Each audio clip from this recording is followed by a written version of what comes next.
नायकों का एक समूह अपने जन्मस्थान को वापस पाने के लिए घने और अंधेरे जंगल की ओर यात्रा पर निकला। उनमें से प्रत्येक के पास एक रेजालिया थी, दंतकथाओं में वर्णित वे हथियार जिनकी शक्ति मानव सीमाओं से परे थी।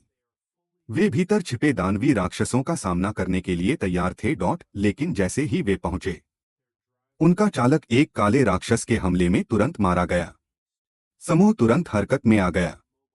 उनके नेता स्टीफन ने सभी को गठन बनाने का आदेश दिया और वे राक्षस के अड्डे की ओर बढ़ चले। कटलस धारक ने बवंडर जैसी तकनीक से दुश्मनों को चीर डाला। वहीं स्टीफन ने युद्ध के बीच एक विशाल सर्प का सिर काट दिया, लेकिन सिर कटने के बावजूद वह हमला करता रहा। एलिशिया ने मदद की, अपनी तलवार उसकी आंख में भोंक दी और अंततः उस प्राणी का अंत कर दिया। कुछ हिचकिचाहट के बाद समूह गुफा की गहराइयों में उतर गया ताकि साउदर्न बीस्ट लॉर्ड का शिकार कर सके।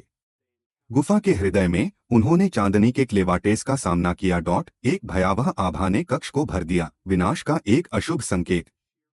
राक्षस की उपस्थिति मात्र से हवा भारी लग रही थी, लेकिन स्टीफन दृढ़ निश्चय से भरा हुआ विश्वास करता था कि वे एकता के माध्यम से विजय प्राप्त करेंगे। वह गलत था। इस जगह पर केवल एकता पर्याप्त नहीं थी। क्लेवाटेस द्वारा स्टीफन का खून दीवार पर पोंछते हुए देखने के बाद कोई भी सोच में पड़ जाएगा कि क्या नायक होना वास्तव में कोई मायने रखता है।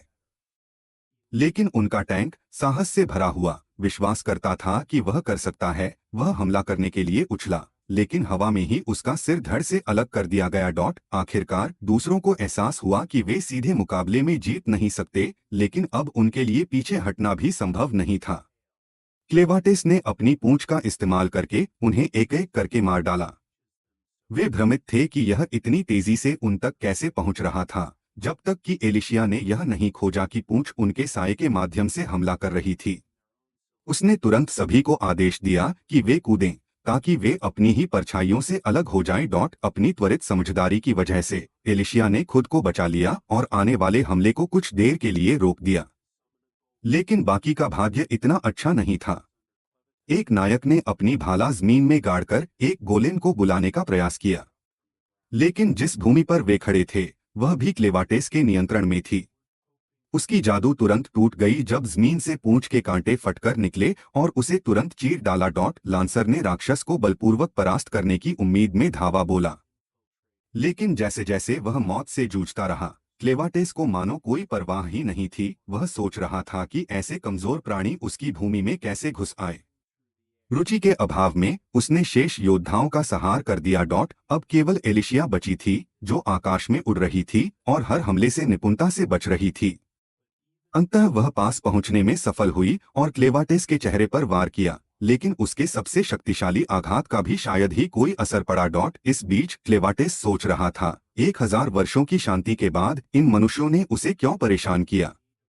यदि वे ऐसा करते रहे तो उसे एक स्थायी समाधान की आवश्यकता होगी, लेकिन फिलहाल उसे पहले एलिशिया को समाप्त करना था। एक तेज गति से उसने उसके हाथ पांव काट दिए और उसे नीचे उसकी मृत्यु की ओर पटक दिया। कुछ ही क्षणों बाद क्लेवाटेस प्रतिशोध से प्रेरित होकर मानव साम्राज्य पर उतरा। उसका हस्तक्षेप करने का कोई इरादा नहीं था, जब तक कि उसे उसकी भूमि में परेशान न किया जाए। लेकिन मनुष्यों के आक्रमण के प्रयास ने उसे कार्रवाई करने के लिए मजबूर कर दिया। नायकों के अंतिम शब्दों के आधार पर हायेन के राजा ने आक्रमण का आदेश दिया था। अब क्लेवाटेस उससे आमने सामने होना चाहता था। राज्य के तीरंदाजों ने तुरंत बाणों की बौछार कर दी, लेकिन उनके तीर व्यर्थ साबित हुए। असमान युद्ध के बावजूद वे लगातार हमला करते रहे। शुरू में क्लेवाटेस किसी को नुकसान नहीं पहुंचाना चाहता था, लेकिन क्योंकि उन्होंने पहले हमला किया, उसने महल की ओर जाने वाले मार्ग में आने वाले सभी को नष्ट कर दिया। राजसी रक्षकों ने अंतिम रक्षा तैयार की, गुलेलें और तोपें दागीं, लेकिन उनके हथियार भी विफल रहे। महल की दीवारें क्लेवाटेस के सामने ऐसे बिखर गईं जैसे कागज को फाड़ दिया गया हो। भीतर एक प्रहरी राजा को सचेत करने के लिए दौड़ा, लेकिन बाहर का शोर ही स्थिति स्पष्ट करने के लिए पर्याप्त था। राजा जानता था कि नायक असफल हो चुके हैं। हायेन के पवित्र हथियार भी उस राक्षस के सामने टिक नहीं पाए। वह समझ गया कि क्लेवाटेस उसे जवाबदेह ठहराने आया है। राजा को एहसास हुआ कि अब बच निकलने का कोई तरीका नहीं है। क्लेवाटेस उसे कहीं भी ढूंढ लेगा। इसलिए उसने सबसे मूल्यवान चीज की रक्षा करने का निर्णय लिया। अपनी अंतिम सांस तक उसने आदेश दिया कि भट्टी को बंद कर दिया जाए ताकि हायेन की ज्वाला कभी न बुझे। बाहर क्लेवाटेस सोच में डूबा हुआ था कि ये मनुष्य कितने कमजोर हो गए हैं, उन योद्धाओं से कितने अलग और कितने दूर जिन्होंने कभी उसके क्षेत्र में प्रवेश करने का साहस दिखाया था। शुरू में उसे लगा कि यह केवल एक गहन अभ्यास है, लेकिन जब महल के पहरेदारों ने जलते हुए तीर और धातु की बैलिस्टा का उपयोग करना शुरू किया, तो उसे एहसास हुआ कि मनुष्यों की असली ताकत उनके हथियारों में निहित है। युद्ध को याद करते हुए उसने सोचा कि यहाँ तक कि एलिशिया का कमजोर आघात भी उसकी सींग पर एक निशान छोड़ गया था, एक ऐसी चीज जो असंभव होनी चाहिए थी। हालांकि क्लेवाटेस के लिए मनुष्य केवल कीट समान थे, वह जानता था कि एक कांटा भी खतरनाक हो सकता है। इसलिए उसने यह पता लगाने का निर्णय लिया कि उनके हथियार कहाँ से आते हैं। इस बीच महल के गहरे हिस्से में राजा हायेन की भट्टी का निरीक्षण कर रहा था। अचानक दीवारें हिल गईं। क्लेवाटेस पास था। राजा ने तुरंत भट्टी को सील कर दिया। कुछ ही देर बाद क्लेवाटेस ने महल की छत को तोड़ डाला। राजा को देखते ही उसने सीधे उसे पुकारा। राजा ने शांत दिखने का नाटक किया और जोर देकर कहा कि क्लेवाटेस को उससे इस तरह बात करने का कोई अधिकार नहीं है। क्लेवाटेस ने उसे चेतावनी दी कि वह अपनी भाषा पर ध्यान दे, वह पूरी मानवता को एक पल में मिटा सकता है, न केवल हायेन को बल्कि पड़ोसी राज्यों को भी। उसने राजा को मारने का फैसला नहीं किया, यह जानते हुए कि उसका स्थानापन्न फिर से युद्ध को जन्म दे सकता है।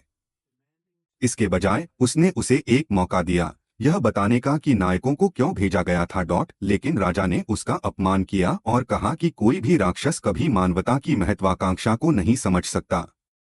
बस इतना ही काफी था क्लेवाटेस के लिए। उसने राजा का सिर धड़ से अलग कर दिया और सोचना शुरू कर दिया कि मानवता को हमेशा के लिए कैसे मिटाया जाए। जब वह नष्ट हुए नगर से बाहर निकल रहा था, उसने मलबे में दबे एक शव के पास रोते हुए एक शिशु को देखा। वह उसकी मां थी। बिना किसी दया के भाव के क्लेवाटेस आगे बढ़ता रहा, लेकिन मरती हुई मां ने उसे पुकारा, अपने बच्चे को बचाने की भीख मांगते हुए। उस स्त्री के साहस पर क्लेवाटेस एक पल को चौंक गया और उसे याद दिलाया कि उसने ही राज्य को नष्ट किया है और अब पूरे मानव जाति का विनाश करने जा रहा है। वह किसी मानव शिशु को क्यों बचाए? मां ने अपनी गलती स्वीकार की, लेकिन फिर भी विनती करती रही। उसने जोर दिया कि बच्चा निर्दोष है और अपनी जाति के पापों का दोषी नहीं। क्लेवाटेस के लिए निर्दोष जैसी कोई अवधारणा नहीं थी, उसकी नजर में सभी मनुष्य एक समान थे।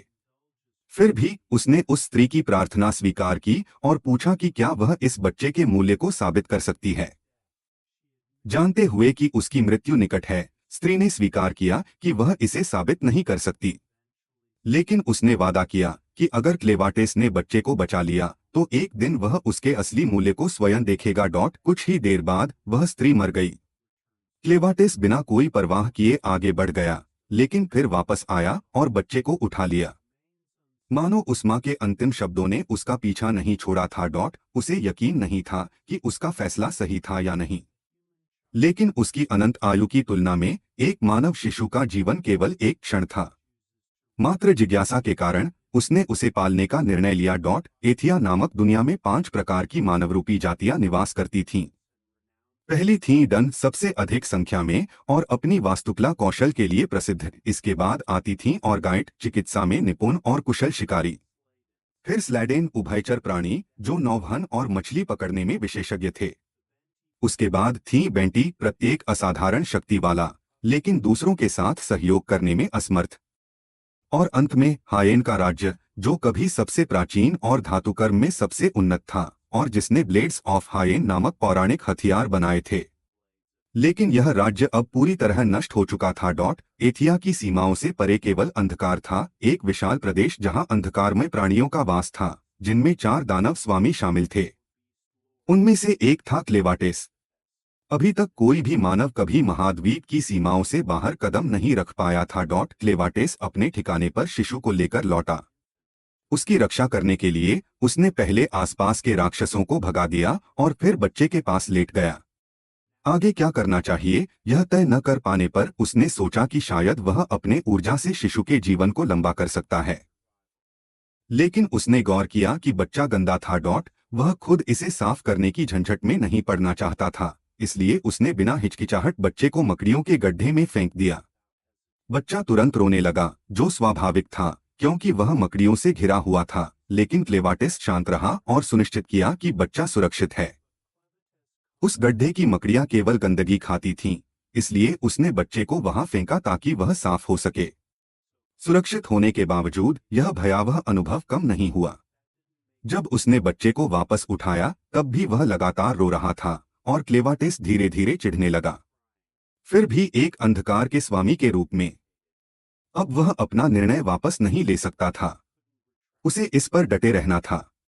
बच्चे की सुरक्षा सुनिश्चित करने के लिए उसे एक मानव देखभालकर्ता की आवश्यकता थी। वह गिरे हुए नायकों के शवों के पास गया, यह देखने के लिए कि क्या उनमें कोई उपयोगी है।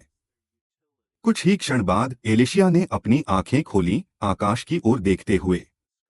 अपनी मृत्यु की स्मृति अभी भी उसके मन में ताजा थी और उसने सोचा कि वह परलोक में है, जब तक कि उसने क्लेवाटिस को नहीं देखा और समझा कि वह राक्षस की गुफा में है। एलिशिया ने स्वाभाविक रूप से अपनी तलवार टटोलने की कोशिश की, लेकिन क्लेवाटिस ने कहा कि उसने सभी हथियार उसके साथियों के शवों समेत पहाड़ की खाई में फेंक दिए हैं। उसने देखा कि एलिशिया उपयोगी साबित हो सकती है, इसलिए उसने उसे फिर से जीवित कर दिया। इस बिंदु पर वह केवल एक प्राणी थी जिसे मृत्यु से वापस लाया गया था, और उसकी गतिविधि की क्षमता केवल उस अंधकार में ऊर्जा से संभव थी जो क्लेवाटिस ने उसमें डाली थी। फिलहाल इतना स्पष्टीकरण काफी था। क्लेवाटिस ने एलिशिया को आदेश दिया, सेवा करने और दूध निकालने का। एलिशिया रुक गई, इस अजीब आदेश से हतप्रभ। लेकिन क्लेवाटिस मजाक नहीं कर रहा था और न ही यह कोई विनती थी। उसने अपनी शक्ति से एलिशिया को मजबूर किया। कुछ मिनटों के प्रयास के बाद क्लेवाटिस को भी एहसास हुआ कि यह काम नहीं कर रहा। एलिशिया ने समझाया कि यह व्यर्थ है, वह कभी मां नहीं बनी थी, और पूछा कि आखिर क्लेवाटिस जैसा प्राणी एक शिशु का जीवन क्यों बचाना चाहता है। क्लेवाटिस ने कोई जवाब नहीं दिया, और क्योंकि एलिशिया बच्चे को दूध नहीं पिला सकती थी, उसे किसी अन्य तरीके से सेवा करनी पड़ी। बच्चा तब तक नहीं मरेगा जब तक क्लेवाटिस उसे ऊर्जा देता रहेगा, लेकिन वह हमेशा भूखा रहेगा। उसने दूध के किसी अन्य स्रोत की मांग की। क्लेवाटिस के आदेश पर एलिशिया ने बताया कि उन्हें एक स्तनपान कराने वाली मां की आवश्यकता होगी, लेकिन इसका अर्थ था ऐसे नगर की यात्रा करना जहां मनुष्य रहते हों। अपनी वास्तविक रूप में वह निश्चित रूप से भय और अराजकता फैलाएगा। इसलिए उसने रूप बदलने का निर्णय लिया। केवल कुछ धुंधली यादों के आधार पर उसने शिशु की मां का रूप धारण कर लिया। उसने अपना नाम क्रेन रखा और शिशु को लूना कहना शुरू किया। क्रेन के रूप में उसने एलिशिया को आदेश दिया कि वह उनके साथ निकटतम गांव तक चले। रवाना होने से पहले एलिशिया ने लूना का कंबल धोने के लिए थोड़ी देर रुकने का निर्णय लिया। सफाई करते समय उसने कपड़े पर हाइडेन साम्राज्य का कढ़ाई किया हुआ प्रतीक चिन्ह देखा। इस बीच हाइडेन के खंडहरों में आपदा की खबर फैल चुकी थी। एक जासूस ने विनाश की सीमा का निरीक्षण किया। यह विश्वास करना कठिन था कि केवल एक डार्क बीस्ट ने ऐसी तबाही मचाई थी। इससे उसकी यह धारणा और मजबूत हुई कि किसी बीस्ट लॉर्ड पर हमला करना एक गंभीर मूर्खता थी। और उससे भी बुरी बात, हमले का समय यह ठीक उसी दिन हुआ जब राज्याभिषिक्त राजकुमारी अपने बच्चे के साथ भागने वाली थी।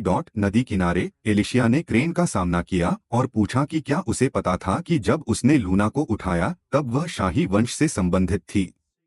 क्रेन को इसका कोई अंदाजा नहीं था। एलिशिया ने बताया कि लूना के कंबल पर साम्राज्य का कढ़ाई किया हुआ प्रतीक है, एक चिन्ह जो केवल शाही परिवार के सदस्यों के पास होता है।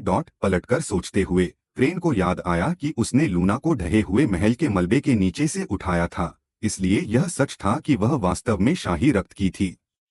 लेकिन इससे उसके उद्देश्य में कोई बदलाव नहीं आया। जब एलिशिया ने उससे पूछा कि वह महल के खंडहर से क्या मतलब रखती है, तो क्रेन ने साफ साफ स्वीकार किया कि उसने ही हाइडेन को नष्ट किया और पिछली रात राजा का सिर काट दिया। एलिशिया हैरान रह गई, लेकिन क्रेन ने उसे याद दिलाया कि सबसे पहले इंसानों ने ही हमला किया था। उसके लिए अब इसका कोई महत्व नहीं था। लेकिन एलिशिया ने दृढ़ता से विरोध किया, अगर लूना ही सिंहासन की आखिरी उत्तराधिकारी है तो बहुत से लोग जरूर उनका पीछा करेंगे। क्रेन चौंक गया और पूछा, क्यों? एलिशिया ने समझाया कि केवल हाइडेन के शाही खून में ही उनके प्रसिद्ध हथियारों की गढ़ाई तकनीकों को करने की क्षमता है। यह महसूस करते ही कि उसने बहुत कुछ बता दिया है, वह तुरंत रुक गई। इस समय तक क्रेन ने लूना के महत्व के बारे में नहीं सोचा था, लेकिन अगर वह इतनी अहम है तो शायद उसे मानवता का अगला राजा बनाना चाहिए। इस तरह क्रेन परछाइयों से सब कुछ नियंत्रित कर सकता था, और अगर कभी मानवता फिर से अपनी सीमाएं लांघती तो वह उन्हें पूरी तरह मिटा सकता था। लेकिन फिलहाल लूना को अभी भी दूध की जरूरत थी, इसलिए उसने अलिसिया को काम करने का आदेश दिया। हालांकि अलिसिया अभी भी यह नहीं समझ पाई कि क्रेन लूना की इतनी परवाह क्यों करता है, लेकिन उसे पूरा यकीन था कि अगर उस बच्चे को कुछ हो गया तो क्रेन पूरी मानवता का सफाया कर देगा।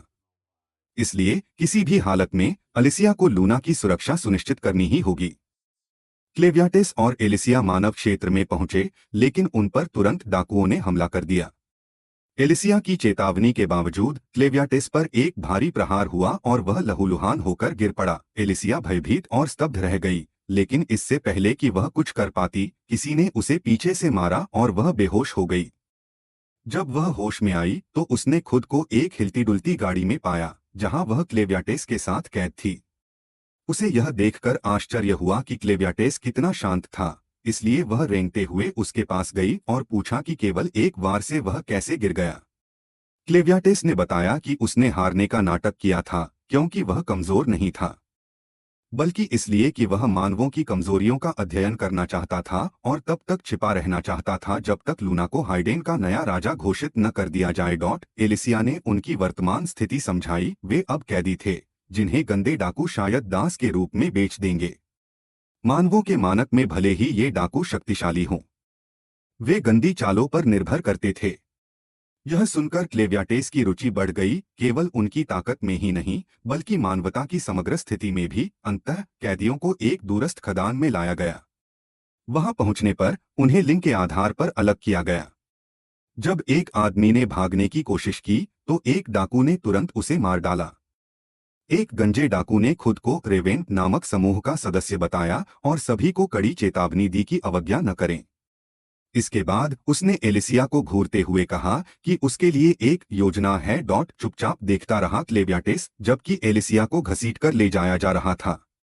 एक सख्त स्वभाव की सुनहरे बालों वाली महिला, जिसका नाम कार्मेल था, ने उसे अपने झोपड़े में बुलाया, इस बात से नाखुश कि कैदियों में एक बच्चा था। उसने एक और दासी नेल को बुलाया, जो अपने भारी बोरे उठाते हुए लगभग लड़खड़ा गई, जिससे कार्मेल ने उसे डांटा। कार्मेल ने नेल को आदेश दिया कि वह उस शिशु लूना की देखभाल करे। बच्चे को देखते ही नेल का चेहरा अचानक नरम पड़ गया। एलिसिया को डाकुओं के अस्थायी नेता ब्रॉक के पास ले जाया गया, जो अपनी शक्ति का प्रदर्शन करने की कोशिश कर रहा था। हालांकि कई डाकू उसका सम्मान नहीं करते थे। नियंत्रण वापस पाने के लिए उसने सभी को धमकाया कि अगर उन्होंने उसकी बात नहीं मानी तो वह अपने पालतू दैत्य एक ट्रोल को छोड़ देगा, जो उसका अनुसरण करता था और उससे बात भी करता था। यह धमकी कारगर साबित हुई। ब्रॉक ने एलिसिया का सामना किया। उसके हाथ में अर्नाइट से भरी एक बोरी थी, जो लूना पर्वत से आई थी, वह क्षेत्र जो कभी अंधेरे प्रभु क्लेवियाटिस के अधीन था। उसने एलिसिया पर आरोप लगाया कि वह हाइडेन के 13 नायकों में से एक है, और उसे शक था कि वह वही महिला योद्धा है जो बच निकली थी। जब एलिसिया ने ट्रोल के सामने ठंडे और निडर स्वर में जवाब दिया तो उसका शक और भी गहरा गया। उसने एक लाल धार वाला खंजर दिखाया। एलिसिया हक्का बक्का रह गई। यह हाइडेन के राजघरानों द्वारा गढ़े गए आर्गोनाइट हथियारों जैसा दिख रहा था, लेकिन ब्रॉक ने स्वीकार किया कि यह नकली था। वह नकली जादुई हथियार और गुलाम बेचकर कमाई करता था। और अब जब हाइडेन के शाही वंश के पतन की खबर फैल रही थी, असली जादुई अवशेषों की कीमत और लालसा बढ़ गई थी। ब्रॉक की योजना थी कि एलिसिया का उपयोग करके उन खोए हुए हथियारों को ढूंढा जाए, जिन्हें कभी नायकों ने इस्तेमाल किया था। जब एलिसिया ने बोलने से इनकार कर दिया तो ब्रॉक ने खुद उसे लूना पर्वत पर ले जाने का फैसला किया। हालांकि कुछ लोगों ने सुझाव दिया कि उसका उपयोग और भी भयानक तरीकों से किया जाए, ब्रॉक ने उसे अत्यंत मूल्यवान माना। उसने यहाँ तक अनुमति दी कि अन्य लोग उसके साथ मेलजोल बढ़ाएं ताकि समूह उसे अपने नेता के रूप में पहचाने। इस बीच कार्मेल के सराय और वेश्यालय में क्लेवियाटिस चुपचाप सेवक का काम कर रहा था। कार्मेल ने गौर किया कि वह अपने काम में बेहद निपुण था, इसलिए उसने उसे बेचने से इनकार कर दिया, लेकिन उसकी रहस्यमयी उपस्थिति उसे असहज कर रही थी। दूसरी ओर नेल को डाकू लगातार प्रताड़ित कर रहे थे।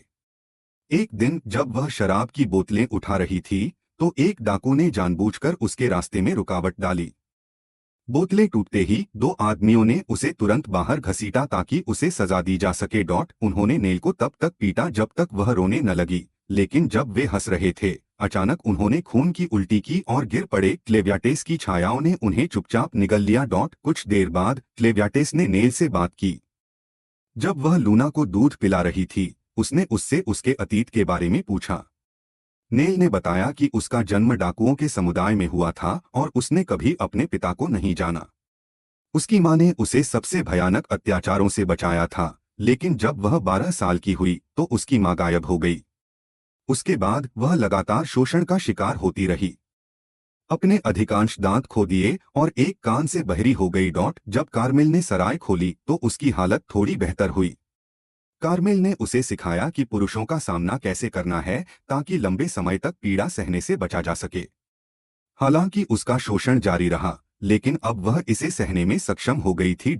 नेल ने यह भी बताया कि उसके बच्चे के मृत जन्म के बाद उसका दूध निकलना शुरू हो गया था।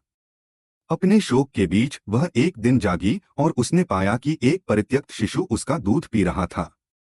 उस क्षण ने उसे जीने की ताकत दी। तब से भले ही उसके और बच्चे मृत पैदा हुए, वह अन्य शिशुओं को जीवित रखने में मदद करने के लिए वहीं रही। क्लेव्याटेस भावुक हो उठा और नेल से लूना की धाय मां बनने का अनुरोध किया।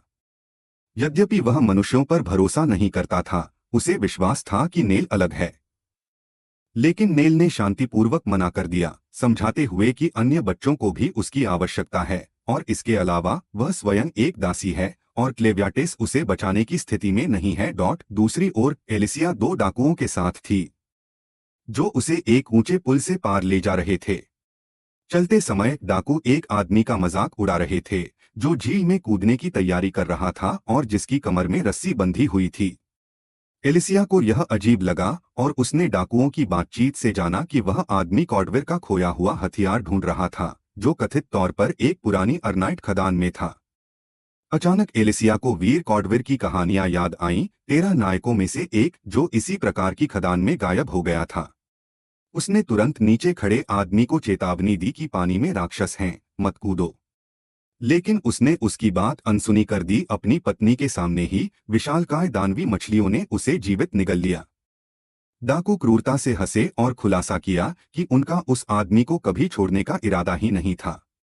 जब वे एलिसिया को चिढ़ा रहे थे, तभी एक पागल आदमी हाथ में चाकू लिए पुल पर उसे निर्वस्त्र करने की तैयारी कर रहा था। लेकिन एलिसिया के पास एक योजना थी। क्लेव्याटेस द्वारा दिए गए अमरता के श्राप की वजह से उसने जानबूझकर अपने ही जोड़ उखाड़ दिए ताकि बंधनों से मुक्त हो सके। फिर उसी आदमी को उसके अपने चाकू से मार डाला और पुल की रस्सी काट दी। दोनों गहरे गर्त में गिर पड़े। गिरने से पहले उसकी आखिरी सोच यही थी कि काश क्लेव्याटेस ने उसकी अमरता के बारे में झूठ न कहा हो। डाकू घबरा गए जब उन्होंने खाई के तल पर एलिसिया का बेजान सा पड़ा शरीर देखा। उनका इरादा था कि उसका इस्तेमाल करके वे 13 रेजालिया, वे पौराणिक अवशेष जो इतिहास से गायब हो चुके थे, को ढूंढ निकालें। लेकिन एलिसिया मरी नहीं थी। क्लेव्याटेस या क्लेव द्वारा दिए गए अमरता के श्राप के कारण वह फिर से होश में आ गई। यद्यपि वह मर नहीं सकती थी, यह श्राप उसे ठीक भी नहीं कर सकता था। अब गर्दन से नीचे तक लकवाग्रस्त और शरीर की हर हड्डी टूटी हुई, एलिसिया जीवित थी लेकिन असहाय, अपने ही शरीर में कैद, रक्त और निराशा से घिरी हुई। जब उसने हिलने की कोशिश की, उसके शरीर का रक्त उठ खड़ा हुआ और क्लेव्याटेस ने उसका उपयोग करके अपने ही कमजोर और छोटे रूप में प्रकट होकर रक्त जादू से उससे संवाद किया। क्लेव ने समझाया कि उसकी अमरता उसी रक्त जादू पर निर्भर है। यदि उसके शरीर का सारा रक्त समाप्त हो गया तो वह स्थायी रूप से मर जाएगी। फिर भी यदि वह उपयोगी बनी रही तो क्लेव ने वादा किया कि वह उसका रक्त बदलेगा और उसे ठीक कर देगा। लेकिन उसे ठीक करने से पहले क्लेव का एक सवाल था। उसने बताया कि उसे लूना के लिए परफेक्ट संरक्षक मिल चुका है, एक युवती जिसका नाम नू था, कभी कभी नारू या नेरो भी कहा जाता है। यद्यपि उसे उसके अत्याचारी जीवन से मुक्ति की पेशकश की गई थी, नू ने इनकार कर दिया। क्लेव इसे समझ नहीं पाया। एलिसिया के अनुसार नू ने इनकार इसलिए किया क्योंकि वह क्लेव को एक बंदी मानती थी, एक ऐसा प्राणी जो वास्तविक परिस्थितियों को बदलने में अक्षम है। डाकुओं के शिविर में क्रूर जीवन जीते हुए बड़ी हुई नू शायद मानती थी कि भागना असंभव है और जो भी कोशिश करता है उसका अंत मौत या जीवन भर की भागदौड़ में होता है। जब क्लेव ने पूछा कि इसका समाधान कैसे होगा तो एलिसिया का सीधा सुझाव था, सभी डाकुओं का सफाया कर दो, तभी नू को सच्ची आजादी पाने का मौका मिलेगा। क्लेव की अपार शक्ति को देखते हुए एलिसिया को विश्वास था कि यह आसान होगा, लेकिन क्लेव ने इनकार कर दिया। पहाड़ छोड़ना उसके क्षेत्र को आक्रमणकारियों के सामने उजागर कर सकता था। इसके बजाय उसने एलिसिया को आदेश दिया कि वह एक नायिका के रूप में जानी जाने वाली न्याय के नाम पर इन डाकुओं का वध करे। एलिसिया ने विरोध किया, लेकिन क्लेव ने उसे चुप करा दिया और उसका रक्त पुनः भरकर उसे ठीक कर दिया। कुछ समय बाद डाकू खदान में एलिसिया को खोजने उतरे, लेकिन उन्होंने उसकी भयानक उपचार प्रक्रिया देखी। जुड़ती हुई हड्डियां, फिर से जुड़ते हुए मांसपेशियां। वे भयभीत हुए, लेकिन यह जानकर राहत मिली कि वह जिंदा है। उन्हें अभी भी उसकी जरूरत थी ताकि वे रेजालियां पा सकें। एक डाकू ने उस पर हमला किया, लेकिन एलिसिया ने आसानी से उसे हरा दिया और उसकी तलवार और आंख पर बंधी पट्टी ले ली। भले ही वह लड़ना नहीं चाहती थी, वह जानती थी कि इन पुरुषों के लिए अब कोई आशा नहीं बची। इस बीच नू सराय में लौटी, जहां उसका स्वागत कर्म ने किया। कैंप की एक और महिला, जिसने उसे डांटा क्योंकि वह चिंतित थी। कर्म नू की हालत से क्रोधित थी, लेकिन असहाय थी। नू ने खुलासा किया कि किसी ने उससे पूछा था कि क्या वह कैंप छोड़ना चाहती है। इस खतरनाक सवाल से कर्म स्तब्ध रह गई और उसने नू को थप्पड़ मार दिया। ऐसी बातें उनके लिए मौत ला सकती थीं। डाकुओं के लिए वे दोनों कुछ भी नहीं थीं। उनका डर सच साबित हुआ जब ब्रोको, कैंप का सैडिस्टिक नेता, वहां पहुंचा और उनकी बातचीत सुन ली। उसने बेरहमी से पूछा कि शिशु लूना कहाँ है, फिर जबरदस्ती नू को अपने साथ चलने पर मजबूर किया। कर्म ने उसे रोकने की कोशिश की, लेकिन उस जगह पर उसकी कोई ताकत नहीं थी। नूह आने वाले खतरे से अनजान उसका पीछा करती चली गई। ब्रोको उसे खदान के भीतर एक परित्यक्त सीढ़ियों वाले भयानक स्थान पर ले गया, जहां चारों ओर खोपड़ियां बिखरी हुई थीं। उसने अपने पिछले शोध का खुलासा किया, जो उसने जादुई अयस्क पर किए थे, जिसका उपयोग उसने विभिन्न प्रभाव पैदा करने में किया था, जिसमें राक्षसों को नियंत्रित करना भी शामिल था। उसका पालतू राक्षस बेट्टी उन्हीं प्रयोगों का परिणाम था। ब्रोको ने स्पष्ट कर दिया कि जो भी भागने का सपना देखता है, उसे मरना होगा।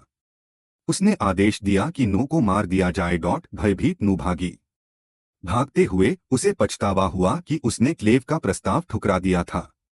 सुरंग के अंत में उसने क्लेव को लूना को गोद में उठाए देखा और उसका अंतिम विचार यह था कि वह शिशु की रक्षा करने में विफल रही। बेट्टी ने उसे पकड़ लिया और जिंदा निकल गई। क्लेव ने चुपचाप यह सब देखा, नू को बचाने में अपनी विफलता पर मौन शोक मनाते हुए। लूना भयावह दृश्य पर रो पड़ी। शांत स्वर में क्लेव ने कहा कि यही इस दुनिया का नियम है, मजबूत ही जीवित रहते हैं। उसने समय पर न पहुंच पाने के लिए खुद को दोषी ठहराया, एक संभावित साथी को खो देने पर निराश हुआ। ब्रोको ने उसका मजाक उड़ाया और बेट्टी को आदेश दिया कि वह क्लेव को भी खा जाए। लेकिन बेट्टी ठिठक गई, वह क्लेव से बेहद डरती थी। डर के मारे उसने नू को उगल दिया।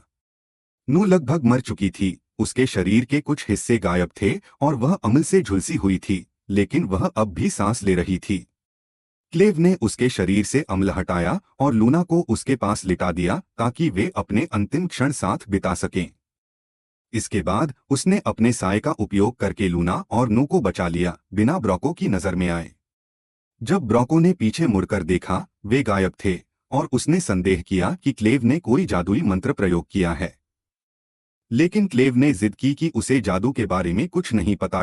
गुस्से में ब्रोको ने अपनी खुद की जादुई कला का इस्तेमाल करने की कोशिश की। उसने एक आग जलाई जिसमें नशीली दवा मिली हुई थी, जो जहरीली भाप छोड़ रही थी। इसका असर यह था कि जो भी इसे सांस में लेता वह पागल हो जाता, सिवाय उसके। बेट्टी ने इसे सांस में लिया और पूरी तरह से राक्षस बन गई।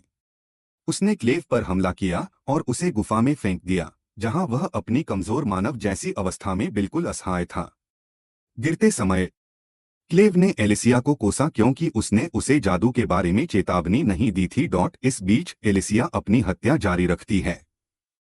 उसने अब तक 8 डाकुओं को मार गिराया है, लेकिन उसकी चुराई हुई तलवार टूट चुकी है।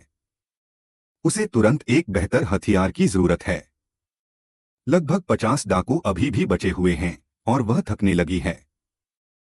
अमर होने के बावजूद वह थकान महसूस करती है और अगर वह गिर गई तो सब खत्म हो जाएगा। वह झील की ओर भागती है लेकिन देखती है कि पानी के नीचे राक्षस घात लगाए बैठे हैं। कूदने के बजाय वह एक मचान के ऊपर चढ़ जाती है ताकि डाकुओं को आकर्षित कर सके। जैसे ही वे ऊपर चढ़ते हैं वह रस्सी काट देती है, जिससे संरचना ढह जाती है और दर्जनों दुश्मन पानी में गिर जाते हैं। राक्षस उग्र हो जाते हैं और डाकुओं को निगल जाते हैं। एलिसिया एक पीपे में छिपकर बच निकलती है क्योंकि उसे सांस लेने की जरूरत नहीं है। वह इंतजार करती है जबकि पीपा झील की गहराइयों में डूबता चला जाता है, आशा करती है कि नीचे छिपी हुई उस पौराणिक तलवार को पा सके। उधर मानव साम्राज्य में जनरल ड्रेल 50,000 सैनिकों की सेना का नेतृत्व करते हुए दक्षिण की ओर बढ़ रहा है, जिसका लक्ष्य हैडन के खंडहरों पर कब्जा कर उन्हें अपने नाम करना है।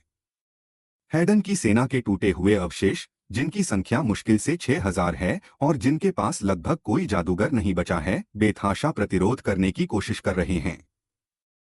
हैडन की सेनाओं का कमांडर अपने अधिकारियों से कहता है कि उनका एकमात्र मौका हाईगेट के किले में पीछे हटना और उसके द्वार सील करना है। मदद पहुंचने में कम से कम 3 दिन लगेंगे और तब भी शायद वे कभी ना आएं। लेकिन अगर वे हाईगेट को थाम सकते हैं तो शायद ड्रेल की प्रगति को धीमा कर सकें।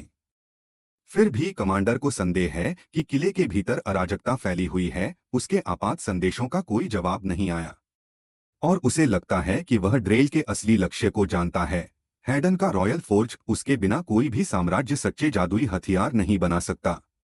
यदि बोल्टे साम्राज्य इसे हासिल कर लेता है तो उनकी जादुई शक्ति के प्रति दीवानगी उन्हें ऐसे हथियार और रहस्य दे सकती है जो पूरे महाद्वीप को जीतने के लिए पर्याप्त होंगे।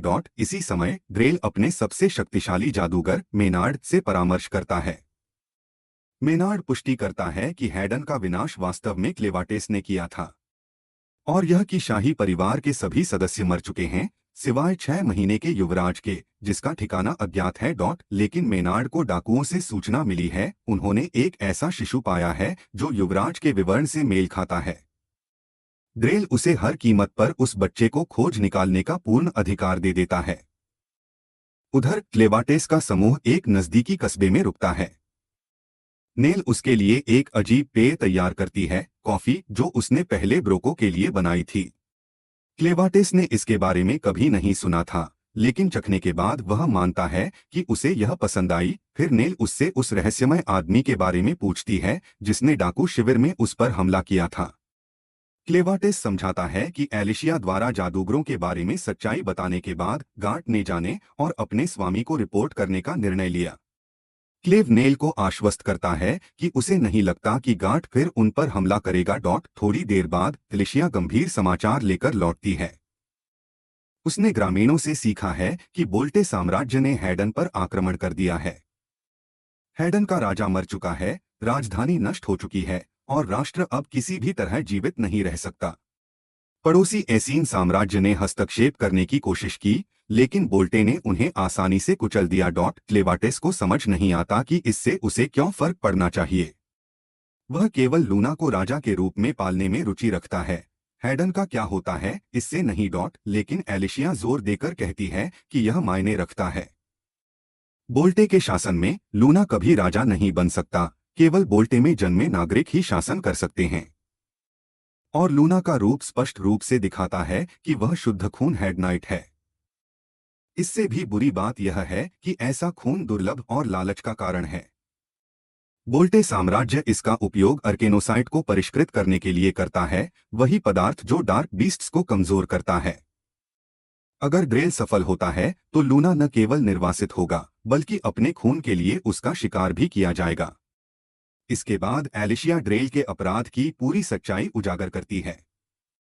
वह और उसके पिता कभी मित्र थे, लेकिन उसके पिता के सेवानिवृत्त होने के वर्षों बाद ड्रेल ने उसे ढूंढ निकाला, युद्ध के लिए नहीं बल्कि केवल यह साबित करने के लिए कि वह श्रेष्ठ तलवारबाज है।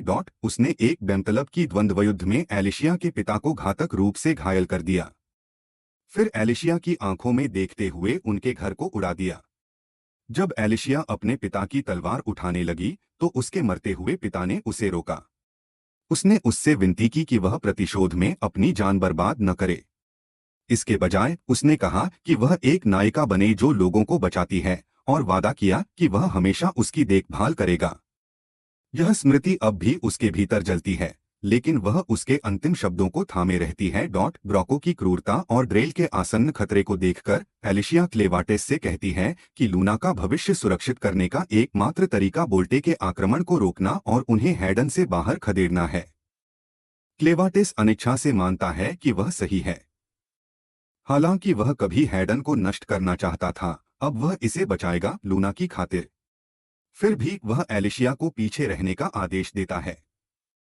वह यह जोखिम नहीं उठा सकता कि लोग जाने कि वह केवल उसकी विनती पर लड़ रहा है। इसके बजाय वह ड्रेल का सामना इस बहाने से करेगा कि जनरल अपनी जादूगर सेना के लिए डार्क बीस्ट बच्चों का अपहरण कर रहा है। जाने से पहले वह एलिशिया की ओर मुड़कर पूछता है कि उसके अनुसार नायक होने का क्या अर्थ है। भले ही वह खुद को नायिका नहीं मानती, लेकिन नेल निश्चित रूप से मानती है। आखिरकार एलिशिया ने उसकी जान बचाई थी। यह सोचकर एलिशिया रुक जाती है, यह महसूस करते हुए कि वह सही है। इसके साथ ही क्लेवाटेस रूपांतरित होकर जंगल में कूद पड़ता है, सीधा ड्रेल की सेना की ओर बढ़ते हुए। बोले सेना ने अभी अभी हाइगन की ओर अपने मार्च में दूसरा किला तोड़ दिया है और वो तेजी से चिंतित हो रहा है। यदि उन्हें जल्द नहीं रोका गया तो वे हिटैट तक पहुंच जाएंगे। मिकेल के साथ चट्टान के किनारे दौड़ते हुए रो आगे एक उथली नदी की ओर इशारा करता है। उसे विश्वास है कि यही उनका बोले की प्रगति को रोकने या कम से कम धीमा करने का एकमात्र मौका हो सकता है। इसी बीच एलिशिया नेल और लूना को लेकर शहर में प्रवेश करती है। जैसे ही वे गलियों से गुजरती हैं, उन्हें किसी के पीटे जाने की आवाज सुनाई देती है। पहले तो एलिशिया हस्तक्षेप करने का सोचती है, लेकिन जैसे ही वह पीड़ित को देखती है, उसे एहसास होता है कि यह पहले मिले बचे हुए डाकुओं में से एक है। मदद में कोई दिलचस्पी न दिखाते हुए वह किनारे हो जाती है। नगरवासी जल्दी ही उस आदमी को पहचान लेते हैं। वह वही डाकू था जिसने कभी उन्हें सताया था और उसे छोड़ने से इनकार कर देते हैं। नेल डर जाती है क्योंकि यह वही डाकू था जो कभी उसे प्रताड़ित करता था, लेकिन एलिशिया उसे आश्वस्त करती है कि अब वह इतनी बदल चुकी है कि वह उसे पहचान नहीं पाएगा। हालांकि डाकू एलिशिया को देख लेता है और हताशा में चिल्लाता है कि वही नायिका है जिसने खदानों में विशाल समुद्री दैत्य को छोड़ दिया था। नगरवासी उसकी ओर देखते हैं, लेकिन एलिशिया उनके प्रतिक्रिया देने से पहले ही ओझल हो जाती है। आखिरकार नागरिक पकड़े गए डाकुओं को फांसी दे देते हैं, लेकिन बेचैनी फैल जाती है। पहले क्लेवाटेस ने हमला किया, फिर बोले सेना ने बढ़त बनाई और अब एक प्राचीन समुद्री राक्षस भी प्रकट हो गया है। अफवाहें फैलने लगती हैं कि आगे क्या आ सकता है, रेडियोधर्मी ततैया, हिमानी कीड़े, लेकिन नगरवासी कसम खाते हैं कि वे हर हाल में अपने घर की रक्षा करेंगे। बाद में एलिशिया और नेल ठहरने की जगह खोजती हैं। शहर की उच्च सतर्कता के कारण जगह पाना कठिन साबित होता है। एक सराय में प्रवेश करने से पहले एलिशिया नेल को चेतावनी देती है कि उसे नायिका न कहे, वह अपनी पहचान छुपाना पसंद करती है। अंदर जाते ही उनका सामना दो बड़े आदमियों फिल और पीट से होता है, जो एलिशिया पर शक जताते हैं। एक आंख पर पट्टी, तलवार और एक अजीब बच्चा उसकी स्थिति को और संदिग्ध बना देते हैं। तभी उनकी मां कैरी आती है और मेहमानों को परेशान करने के लिए उन्हें डांटती है। कैरी बच्चे के बारे में पूछती है, ध्यान देते हुए कि वह असामान्य लगता है। एलिशिया बताती है कि वह और नेल अंगरक्षक हैं, जिन्होंने इस कुलीन शिशु की हर कीमत पर रक्षा की शपथ ली है। यद्यपि कैरी को शक है कि कहानी में और भी कुछ है, वह पूछताछ नहीं करती और उन्हें 2 चांदी के सिक्कों प्रति रात पर एक कमरा देती है। पीट नेल का सामान उठाने पर जोर देता है, लेकिन तुरंत पछताता है जब बैग उम्मीद से कहीं ज्यादा भारी निकलते हैं। कमरे में ठहरने के बाद नेल सुझाव देती है कि लूना को सुला दिया जाए। उन्हें पता नहीं है कि मेनार्ड के एक कीट ने पहले ही लूना को देख लिया है। लूना का स्थान सुनिश्चित होने के बाद मेनार्ड अपनी कीट सेना छोड़ने की तैयारी करता है। उस रात जब एलिशिया खिड़की से बाहर देख रही होती है और सोच रही होती है कि क्या क्लीव युद्ध क्षेत्र तक पहुंच गया है, नेल उसे दिखाती है कि लूना का पहला दूध का दांत निकल आया है। थोड़ी देर बाद कैरी उनका खाना लेकर आती है। एलिशिया उसे लेने नीचे जाती है और सराय में नगरवासियों की बातें सुन लेती है। वे हर चीज के लिए नायकों को दोष देते हैं। बीस्ट लॉर्ड्स के खिलाफ लड़ाई ने क्लीवाटेस के हमले को जन्म दिया, जिसने हाइगेन को नष्ट कर दिया और इससे बोलने का युद्ध भड़का। जनता की राय नायकों के खिलाफ पूरी तरह बदल चुकी है। अचानक एलिशिया को एक अंधकारमय उपस्थिति का एहसास होता है। एक अजीब गेंद खिड़की तोड़कर अंदर आती है और पीट के पास गिरती है। उसे हानिरहित समझकर पीट उसे उठाने की कोशिश करता है, लेकिन एलिशिया चिल्लाती है कि उसे मत छुओ। बहुत देर हो चुकी है। गेंद फैलकर एक विशाल सौपंखिया बन जाती है, जो उसे छत में दे मारती है। तभी ड्रेल की सेना के उच्च जादूगर मेनार्ड प्रवेश करता है। वह बताता है कि यह कोई साधारण कीट नहीं है, यह डार्क बीस्ट फॉरेस्ट से आया है, जो इसे उच्च श्रेणी के राक्षस जितना खतरनाक बनाता है। नगरवासी घबरा जाते हैं, लेकिन मेनार्ड घोषणा करता है कि वह जीतने नहीं आया है। उसका असली मिशन यह सुनिश्चित करना है कि हाइडेन का शाही शिशु राजकुमार वास्तव में शाही रक्त का है या नहीं। ऊपर मेनार्ड की अधीनस्थ टेलीकिनेटिक मैज ने चिफोनाइट नेल पर घात लगाती है। अपनी लोहे को नियंत्रित करने की शक्ति का उपयोग करते हुए वह नेल को पलंगों के फ्रेम से जकड़ देती है। वह अपनी शक्ति समझाती है, वह लोहे को अपार बल से आकर्षित या विकर्षित कर सकती है, इतना कि दौड़ते हुए सांड को भी रोक दे। प्रदर्शन करने के लिए वह डार्क बीस्ट फॉरेस्ट के एक विशाल लोहे के खोल वाले कछुए की कहानी सुनाती है, जो अपने खोल में सभी हथियार फंसा लेता है। फिर वह एक गोली निकालती है, जिसका उद्देश्य लूना की जादुई क्षमता का परीक्षण करना है। यदि उसमें शाही जादू है तो उसकी आंखों का रंग बदल जाएगा और वह जीवित रहेगा, अन्यथा वह खून उगल सकता है और मर सकता है। नेल बेतहाशा उससे रुकने की विनती करती है, लेकिन ने इनकार कर देती है। नेल की चीखें सुनकर एलिशिया ऊपर दौड़ने की कोशिश करती है, लेकिन मेनार्ड के सौपंखिए द्वारा दीवार से पटक दी जाती है। ऊपर नेल का मजाक उड़ाते हुए ने कहती है कि वह कभी उन लोहे के फ्रेमों से खुद को छुड़ा नहीं सकती जो उसे बांधे हुए हैं। लेकिन ने की हैरानी के लिए नेल अलौकिक शक्ति जुटाती है, फ्रेमों को धकेलकर किनारे कर देती है और ने को एक ही धक्के में बेहोश कर देती है। एलिशिया सौपंखिए की एंटेना में गांठ बांधकर उसे विचलित करती है और रास्ता बनाते हुए कमरे में पहुंचती है। वहां उसे नेल लूना को पकड़े हुए मिलती है। ने बेहोश पड़ी होती है और दीवार में एक बड़ा छेद होता है, जो नेल की शक्ति के विस्फोट से बना है। एलिशिया स्तब्ध रह जाती है, लेकिन सवाल पूछने का समय नहीं है, उन्हें तुरंत भागना होगा। वह अपनी तलवार उठाती है, नेल को पास रहने को कहती है और उसके साथ खिड़की से छलांग लगा देती है। नीचे उतरते समय एलिशिया रात के अंधेरे में कीड़ों के झुंड को चीरते हुए रास्ता बनाती है, जबकि मेनार्ड मनोरंजन के साथ यह दृश्य देखता है। जब उसे एहसास होता है कि वह कौन है, तो वह हंसता है। एलिशिया ग्लेनफॉल 13 नायकों में से एक और निष्कर्ष निकालता है कि वह बच्चा निश्चित रूप से हाइडेन का राजकुमार है। जब तक ने चिफोनाइट होश में आती है, तब तक एलिशिया, नेल और शिशु राजकुमार को रोकना बहुत देर हो चुकी होती है। वह उनका पीछा करने पर विचार करती है, लेकिन जल्दी ही समझ जाती है कि मेनार्ड द्वारा छोड़े गए कीड़ों का झुंड अंधाधुंध है। वे अपने रास्ते में आने वाली हर चीज पर हमला करते हैं, चाहे वह साथी हो या दुश्मन। यदि वह सराय की सुरक्षा से बाहर निकलने की कोशिश करती तो तुरंत मारी जाती। इस बीच एलिशिया और नेल अफरातफरी से बच निकलने में सफल हो जाते हैं और शहर की दीवारों के बाहर पहुंच जाते हैं। जैसे ही वे परिधि से बाहर निकलते हैं, झुंड अचानक उनका पीछा करना बंद कर देता है। मेनार्ड ने केवल कीड़ों को शहर को घेरने का आदेश दिया था। एक पल के लिए ऐसा लगता है कि उनके पास मौका है। यदि वे तेजी से चलें तो शायद भोर से पहले जंगल पार कर सकते हैं। लेकिन उनकी राहत ज्यादा देर तक नहीं टिकती।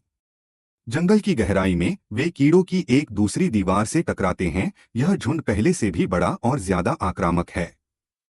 एलिशिया तुरंत समझ जाती है कि पहले की तरह तलवार से रास्ता नहीं बनाया जा सकता। जब नेल घबराकर पूछती है कि अब क्या करें, तो एलिशिया के पास कोई स्पष्ट जवाब नहीं होता। फिलहाल वे केवल पीछे हट सकते हैं और छिपने की जगह ढूंढ सकते हैं। उधर सराय में ने नीचे आकर उच्च जादूगर मेनार्ड को बताती है कि वे दोनों भाग निकली। मेनार्ड गुस्से में पूछता है कि क्या उसने कम से कम शिशु की जादुई क्षमता की जांच की या नहीं। लेकिन वह समझाती है कि उसे मौका ही नहीं मिला। नेल ने किसी तरह उसे परास्त कर दिया और बिस्तर के फ्रेम से उसे बेहोश कर दिया। मेनार्ड स्तब्ध रह जाता है। उन्होंने एलिशिया और नेल दोनों को बहुत कम आंका था। फिर भी इस मुठभेड़ ने कुछ महत्वपूर्ण बातें स्पष्ट कर दी। पहला, सुनहरे बालों वाली महिला सचमुच एलिशिया ग्लेनफॉल है, 13 नायकों में से एक। मेनार्ड को इस पर कोई शक नहीं, क्योंकि वह स्वयं मौजूद था जब डरेल ने उसके पिता की हत्या की थी। दूसरा, कोई सच्चा नायक किसी साधारण बच्चे के साथ यात्रा नहीं करता। इसका केवल एक ही मतलब हो सकता है कि वह शिशु हाइडेन का राजकुमार है। यह खुलासा मेनार्ड को क्रूर उत्साह से भर देता है। वह बेसब्री से उस दिन का इंतजार करने लगता है जब वह एलिशिया को पकड़कर उसकी आत्मा तोड़ सकेगा। उसका उन्मादी ठहाका सराय में गूंज उठता है, जबकि ने चुपचाप उसे घृणा से देखती रहती है, सोचती है कि उसे ऐसे पागल की सेवा क्यों करनी पड़ रही है। जब मेनार्ड खुद को शांत कर लेता है तो वह ने को आदेश देता है कि सभी नगरवासियों को इकट्ठा करके मुख्य चौक पर लाया जाए। जब सभी लोग जमा हो जाते हैं तो स्थानीय नगर नेता साहसपूर्वक पूछता है कि उन्हें यहाँ क्यों बुलाया गया है। यह कहकर उपहास करता है कि केवल कुछ कीड़े मकोड़े उन्हें झुकाने वाले नहीं हैं। मेनार्ड उनकी हिम्मत से प्रभावित होता है, लेकिन अपने इरादे स्पष्ट कर देता है। वह उन्हें बताता है कि न तो वह और न ही बोले सेना यहाँ होती यदि हाइगन के मूर्ख राजा ने क्लेवेटस पर हमला करने का जुआ नहीं खेला होता। राजधानी नष्ट हो चुकी है और यह संभव है कि क्लेवेटस स्वयं भूमि वापस लेने लौट आए। इसलिए बोले सेना उन्हें सुरक्षा देने के लिए कदम उठा रही है, जो उनके आक्रमण को उचित ठहराने का एक कमजोर बहाना है। लेकिन मेनार्ड यही नहीं रुकता। वह नागरिकों को चेतावनी देता है कि उनके बीच एक बड़ा दुश्मन छिपा हुआ है, वह सुनहरे बालों वाली महिला जिसे उन्होंने अभी देखा उन्हीं नायकों में से एक है जिन्होंने इस पूरे विनाश की शुरुआत की। यदि वे अपने दुखों के लिए किसी को दोष देना चाहते हैं तो उन्हें सबसे पहले उसका शिकार करना चाहिए। इस बीच कहीं और डरेल की सेना हाइगन की बर्बाद राजधानी की ओर बढ़ रही है। चांदनी के नीचे एक उथली नदी पार करते समय डरेल अचानक रुक जाता है। उसे महसूस होता है कि कोई उन्हें देख रहा है। वह आवाज लगाता है और आदेश देता है कि जो भी पीछा कर रहा है वह सामने आए। छायाओं से रो बाहर आता है, अपना भाला पानी में घोंपते हुए। तुरंत ही पूरी नदी जम जाती है। डरेल के सैनिकों के पैर बर्फ में फंस जाते हैं। उसके आदेश पर उसकी सेना आगे बढ़ती है। संख्या में बहुत कम होने के बावजूद रो के सैनिकों ने बर्फ पर पकड़ बनाए रखने के लिए कीलदार जूते पहने हैं, जबकि डरेल के गुलाम बनाए गए डार्क बीस्ट्स और सैनिक असहाय होकर फिसलते रहते हैं। माइकल पुरुषों को प्रेरित करता है, आदेश देता है कि दुश्मन के जादूगरों को पहले मार गिराओ, इससे पहले कि वे बर्फ पिघला सकें। डरेल हालांकि जल्दी ही स्थिति को समझ जाता है, यहाँ तक कि फ्रॉस्ट स्पीयर की पूरी शक्ति से भी पूरी नदी को एक झटके में जमाना संभव नहीं है। ड्रोरो ने नदी के ऊपर धारा को कमजोर करने और उसका तापमान घटाने के लिए सहायक जादूगर तैनात किए होंगे। प्रभावित होकर डरेल रो की सामरिक बुद्धिमत्ता को स्वीकार करता है। युद्ध तेज हो जाता है। रो डरेल पर झपटता है, लेकिन डरेल के एक भीषण प्रहार से पीछे धकेल दिया जाता है। वह बर्फीले जादू का एक विस्फोट करके पलटवार करता है, फिर भी डरेल आसानी से बच निकलता है, युद्धक्षेत्र पर एक और जमी हुई दरार छोड़ते हुए। उनकी द्वंद्व युद्ध जारी रहती है। डरेल स्वीकार करता है कि यद्यपि रिगेलिया शक्ति प्रदान करता है, फिर भी उसे पूरी तरह से इस्तेमाल करने के लिए सच्ची ताकत और निपुणता चाहिए। रो शक्तिशाली हो गया है, लेकिन पर्याप्त शक्तिशाली नहीं। शक्ति के उफान के साथ डरेल अपनी तलवार को अपने जादू से मिलाता है और हवा में से एक अजगर का पंजा प्रकट करता है। रो स्तब्ध रह जाता है। रेगेलिया का उद्देश्य भौतिक संरचनाएं बनाना नहीं होता, फिर भी यह पंजा वास्तविक है और यह उसे विनाशकारी ताकत से नदी के उस पार पटक देता है। जब रो के सैनिक हस्तक्षेप करने की कोशिश करते हैं, डरेल लापरवाही से अजगर के पंजे के एक और वार से मित्र और शत्रु दोनों का सफाया कर देता है। रो उसकी निर्ममता से भयभीत हो जाता है, लेकिन डरेल कमजोरों को उन परंपराओं की जंजीरों से परे दुनिया देखने के अयोग्य कहकर खारिज कर देता है। वह अपना सच्चा उद्देश्य बताता है, हीरोज की किंवदंती को नष्ट करना। सहस्राब्दियों से यह किंवदंती लोगों को असंभव बाधाओं के खिलाफ आत्मघाती युद्धों में बांधती रही है। डरेल इस चक्र को हमेशा के लिए तोड़ना चाहता है। वह रो से कहता है कि वह उसे नहीं मारेगा, उसने खुद को एक योग्य प्रतिद्वंद्वी साबित किया है। लेकिन रो इतना कमजोर हो चुका है कि फिर से उठ नहीं सकता और असहाय होकर देखता है जबकि डरेल अपनी विजय यात्रा जारी रखता है। उसी क्षण युद्धभूमि कांप उठती है जब दक्षिण के डार्क बीस्ट्स के स्वामी क्लेवाटेस आकाश से उतरते हैं। भय से सब स्तब्ध होकर मौन हो जाते हैं। डरेल पर अपनी दृष्टि जमाते हुए क्लेवाटेस जवाब मांगता है। कोई इंसानी और डार्क बीस्ट दोनों के बच्चों का अपहरण कर रहा है और खबर है कि यह डरेल के विकृत जादू से जुड़ा है। यदि डरेल जिम्मेदार है तो इस भूमि का कानून कहता है कि क्लेवाटेस को स्वयं उसे दंडित करना होगा। डरेल उपहास करता है लेकिन क्लेवाटेस उसकी बातों से अधीर हो उठता है। एक ही वार में वह अपने पंजे से डरेल को पेट के आर पार भेद देता है। फिर भी डरेल नहीं डगमगाता। उसने यह उम्मीद की थी और तैयारी कर रखी थी। उसके माथे पर तीसरी आंख खुलती है जो उसकी परम मंत्र शक्ति को उजागर करती है, डार्क इक्लेयर प्रिजन। उसका शरीर रक्त के तूफान में फट जाता है और क्लेवाटेस अचानक अंधकारमय ऊर्जा के विशाल गोले में कैद हो जाता है। रो भयभीत होकर देखता है। 13 हीरोज भी क्लेवाटेस को हरा नहीं पाए थे, फिर भी डरेल ने उसे अभी अभी बंदी बना लिया है। यद्यपि डरेल का मानव शरीर नष्ट हो गया है, उसकी चेतना अब उसकी तलवार में निवास करती है। उसका अस्तित्व शुद्ध जादू में परिवर्तित हो गया है। वह घोषणा करता है कि क्लेवाटेस भी अंततः इस कारागार में क्षीण हो जाएगा और तब उसकी शक्ति के सामने दुनिया बिना चुनौती के रह जाएगी।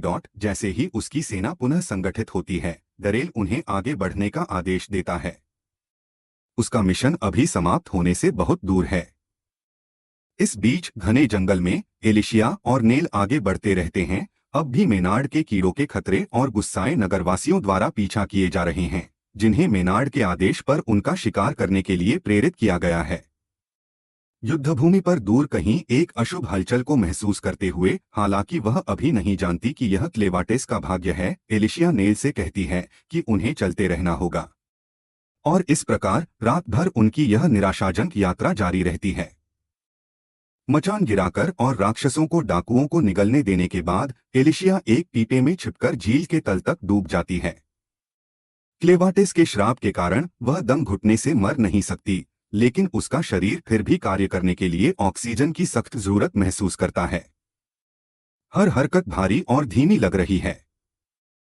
धुंधले पानी के बीच उसे दूर कहीं हल्की लालिमा दिखती है। अपनी बची हुई सारी ताकत जुटाकर वह उसकी ओर तैरने लगती है।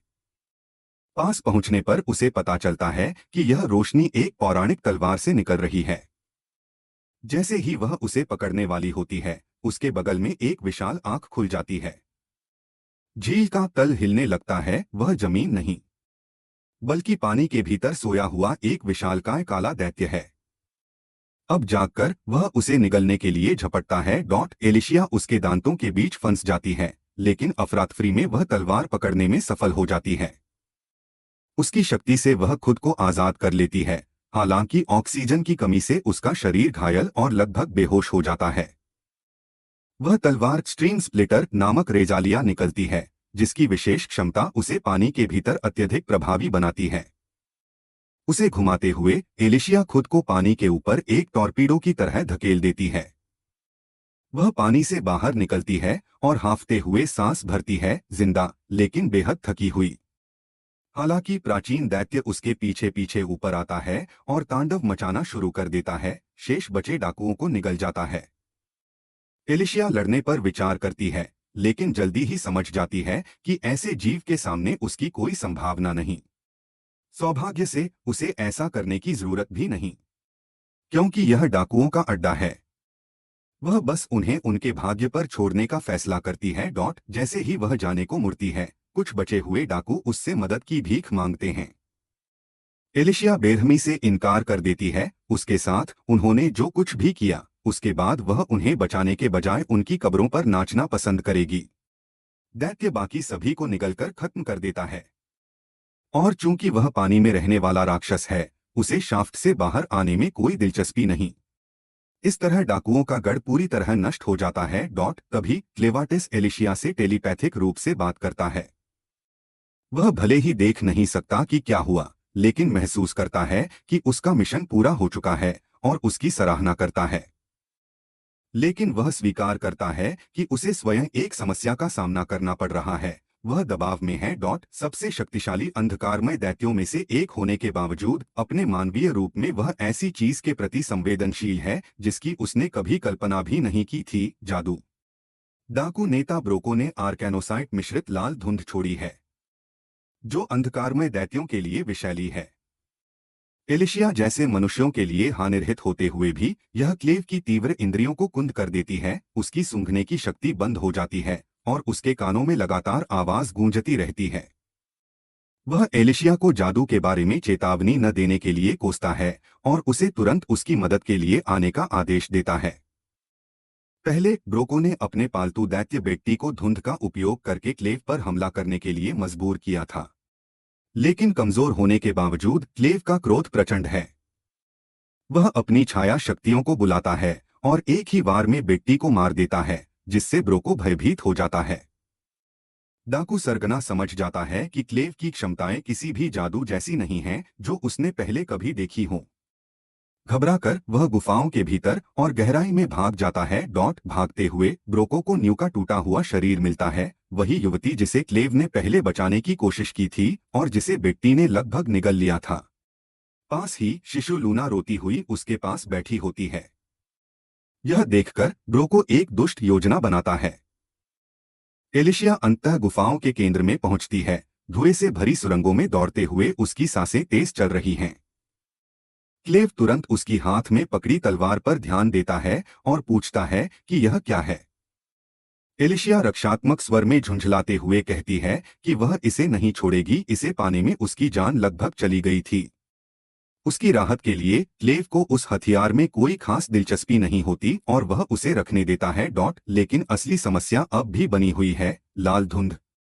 सामान्यतः क्लेव अपने वास्तविक दैत्य रूप में लौटकर इसे आसानी से उड़ा सकता था, लेकिन इस तंग गुफा में उसे ढहने का डर है और इससे भी बुरा, उसे यह नहीं पता कि लूना कहाँ है। वह स्वीकार करता है कि उसने उस शिशु को न्यू की देखभाल में छोड़ा था, जो उस समय आधी मरी हुई थी। धुंध के कारण उसकी इंद्रियां कुंद हो चुकी हैं और वह अब उसे ढूंढ नहीं पा रहा। एलिशिया भयभीत हो जाती है। यदि लूना मर गई तो उसे पता है कि क्लेव का इंसानियत से जो थोड़ा सा जुड़ाव बचा है वह भी खत्म हो जाएगा और संभवतः वह सभी को अस्तित्व से मिटा देगा। उसे एहसास होता है कि उसे किसी भी कीमत पर लूना को बचाना होगा। उधर ब्रोको न्यू के निढाल शरीर को घसीटते हुए शिशु लूना को पकड़े हुए है। इससे पहले जब उसने लूना को पकड़ने की कोशिश की थी तो लूना ने इतनी जोर से रोया कि उसकी आर्कैनोसाइट लालटेन फट गई, असाधारण जादुई प्रतिभा का साफ संकेत। ब्रोको समझ जाता है कि लूना निश्चित रूप से हाइडेन शाही रक्तवंश की जीवित सदस्य है, जो अपनी जादुई क्षमता के लिए प्रसिद्ध है। अब वह अपने षड्यंत्रों के लिए उसका उपयोग करना चाहता है, लेकिन न्यू जो मृत्युशैया पर है फिर भी उसके पैर को छोड़ने से इनकार कर देती है। बेतहाशा उससे बच्चे को लेकर भागने से रोकने की कोशिश करती है। चिढ़कर ब्रोको उसका हाथ काटने के लिए चाकू उठाता है। उसी क्षण एलिशिया प्रकट होती है और उसे लूना को छोड़ने का आदेश देती है। ब्रोको स्तब्ध रह जाता है। उसे लगा था कि वह अभी भी कैद है, यह जाने बिना कि झील के दैत्य ने बाकी डाकुओं को निगल लिया है। क्लेव भी वहां पहुंचता है और न्यू के बलिदान को देखता है। वह लगभग मर चुकी है, लेकिन उसने अपनी आखिरी ताकत लूना को सुरक्षित रखने में लगाई। इसके लिए क्लेव चुपचाप उसका ऋण स्वीकार करता है। ब्रोको समझ जाता है कि वह युद्ध में एलिशिया और क्लेव दोनों को पराजित करने की उम्मीद नहीं कर सकता। इसके बजाय वह लूना को पकड़ लेता है और धमकी देता है कि यदि वे पास आए तो वह उसकी उंगलियां काट देगा। क्लेव उपेक्षापूर्वक कहता है, चोटें बाद में ठीक हो सकती हैं, लेकिन एलिशिया जोर देती है कि लूना को ऐसा कष्ट नहीं सहना चाहिए। वह एक सौदा प्रस्तावित करती है। वह ब्रोको को स्ट्रीम स्प्लिटर तलवार दिखाती है। रेजालिया का प्रतीक देखकर ब्रोको उत्साहित हो उठता है। एलिशिया इसे उसके पीछे की दीवार में फेंक देती है और कहती है कि यदि वह लूना को छोड़ दे तो वह इसे रख सकता है। वह यहाँ तक आश्वासन देती है कि वह उसके भागने से भी नहीं रोकेगी। ब्रोको इस बेतुके प्रस्ताव पर हंसता है। कोई नायक इतनी आसानी से रेजालिया नहीं छोड़ता। उसके लिए यह पुष्टि है कि लूना वास्तव में शाही रक्त की है। अब साहस पाकर वह और भी मांग करता है। सभी 13 रेजालिया के स्थान। क्लेव एलिशिया से कहता है कि मान लो कुछ हथियारों से बढ़कर लूना की जान है। अनिच्छा से वह बताती है कि वे क्लेवाटेस के डेरे के पास घाटी में हैं। हालांकि उसे संदेह है कि ब्रोको वहां तक पहुंच भी पाएगा। लेकिन ब्रोको आत्मविश्वास से असहमत होता है। वह अर्कैनोसाइट पाउडर की एक शीशी निकालता है और खुद पर छिड़क देता है। सामान्यतः यह धूल केवल आंशिक अदृश्यता प्रदान करती है, लेकिन लूना की कच्ची जादुई शक्ति से सशक्त होकर ब्रोको उनकी आंखों के सामने पूरी तरह अदृश्य हो जाता है। ब्रोको के अर्कैनोसाइट पाउडर का उपयोग करके खुद को अदृश्य बनाने के बाद उसे यकीन होता है कि वह लूना को लेकर बिना पकड़े भाग जाएगा। लेकिन वह एक चीज को कम आंकता है, लूना का जोरदार रोना। शिशु की चीखें उसकी स्थिति उजागर कर देती हैं। एलिशिया ध्यान केंद्रित करती है, आवाज का पीछा करती है और अचानक उसके सामने प्रकट होती है। एक सटीक वार में वह ब्रोको को बीच से चीर देती है। उसका शरीर गिर जाता है और क्लेवाटेस तुरंत लूना को पकड़ लेता है। उस पर से अदृश्यता वाला पाउडर झाड़ देता है ताकि उसे कोई नुकसान न पहुंचे। तात्कालिक संकट टल गया है, लेकिन न्यू अब भी जीवन से चिपकी हुई है, मुश्किल से सांस ले रही है। उसका शरीर पहले से बुरी तरह क्षत-विक्षत है और उसने अपनी आखिरी ताकत लूना को लेकर ब्रोको को भागने से रोकने में लगा दी। एलिशिया क्लेव की ओर मुड़ती है और उससे न्यू को बचाने की भीख मांगती है। क्लेव झिझकता है। न्यू को बहाल करने के लिए उसे अपने डार्क इकर का सहारा लेना पड़ेगा, वही शक्ति जिससे वह एलिशिया के श्रापित अर्धजीवन को बनाए रखता है। इससे भी बुरा यह है कि न्यू के शरीर के बड़े हिस्से गायब हैं। उसे हड्डियां, ऊतक और अंगों को फिर से शून्य से बनाना होगा। वह एलिशिया से कहता है कि शायद यह प्रयास करने लायक नहीं, लेकिन एलिशिया जिद करती है। न्यू ने लूना के लिए सब कुछ दांव पर लगाया था और उसके बिना वे असफल हो जाते। अनिच्छा से क्लेव मान जाता है। हालांकि वह एलिशिया को चेतावनी देता है कि उसे अस्थायी रूप से उससे इकर निकालना होगा, जिसका अर्थ है कि वह कुछ समय के लिए फिर से मर जाएगी। एलिशिया यह स्वीकार करती है, हालांकि बुदबुदाती है कि मरना अब भी दर्द देता है। घंटों बाद प्रक्रिया पूरी हो जाती है। न्यू जागती है, यह देखकर स्तब्ध कि उसका शरीर पूरी तरह से पुनर्स्थापित हो गया है। न केवल ठीक हुआ है, बल्कि उसकी पुरानी चोटों और गुलामी के समय के विकृत निशानों तक मिट गए हैं। वह फिर से पूर्ण दिखती है। भ्रमित होकर वह क्लेव को धन्यवाद देती है, लेकिन वह कहता है कि धन्यवाद एलिशिया को दो, उसकी विनती के बिना वह ऐसा प्रयास नहीं करता। अब जब उसे दूसरा मौका मिला है, क्लेव अपना पुराना प्रस्ताव दोहराता है। लूना की धाय मां और संरक्षक बनने का इस बार न्यू कृतज्ञतापूर्वक स्वीकार कर लेती है। अगली सुबह वे तबाह डाकू शिविर को छोड़ने की तैयारी करते हैं। क्लेव एलिशिया की स्ट्रीम स्प्लिटर तलवार जब्त कर लेता है और उसे अपनी छाया में सील कर देता है, यह कहते हुए कि इसे खुलेआम ले जाना बहुत ध्यान आकर्षित करेगा। एलिशिया कड़वाहट से विरोध करती है, लेकिन क्लेव टस से मस नहीं होता। न्यू डाकुओं के भंडार से सामान इकट्ठा करती है, यहाँ तक कि लूना के लिए कपड़े भी लेती है। जब एलिशिया उससे मजाक करती है कि इतना सामान अकेले कैसे उठा रही हो, तो न्यू बताती है कि यह अजीब तरह से हल्का लग रहा है। एलिशिया समझ जाती है कि क्लेव ने जरूर उसके शरीर में कोई छिपे हुए सुधार किए होंगे। हालांकि उसे पता नहीं कैसे। न्यू एलिशिया की तलवार उठाने का प्रस्ताव देती है, लेकिन एलिशिया मानती है कि अब वह उसके पास नहीं है। तब न्यू को याद आता है कि ब्रोको के कार्यालय में तलवारों का संग्रह था। उत्साहित होकर एलिशिया उसकी मेज में खोजबीन करने दौड़ पड़ती है। डाकू मर चुके हैं और दास लंबे समय पहले भाग गए हैं, जिससे शिविर भयावह रूप से शांत है। एलिशिया ब्रोको के कार्यालय में घुसती है और एक भंडार पाती है, पैसा, चमड़े का कवच और एक अच्छी तरह से बनाई गई लेकिन साधारण तलवार। फिर से हथियार बंद होने पर राहत महसूस करते हुए वह लौटने की तैयारी करती है। लेकिन इससे पहले कि वह निकल सके, दीवार भीतर से फट जाती है। क्लेवाटेस उसमें से उछलकर आता है और मेज पर जा गिरता है। कराहते हुए वह बड़बड़ाता है कि वह अब भी इस बात का आदी नहीं हुआ है कि मानव शरीर कितना नाजुक होता है। छेद से गांठ प्रवेश करता है एक भयंकर अजनबी। एक नजर में एलिशिया उसकी शक्ति को महसूस कर सकती है। वह अपनी नई तलवार खींचती है।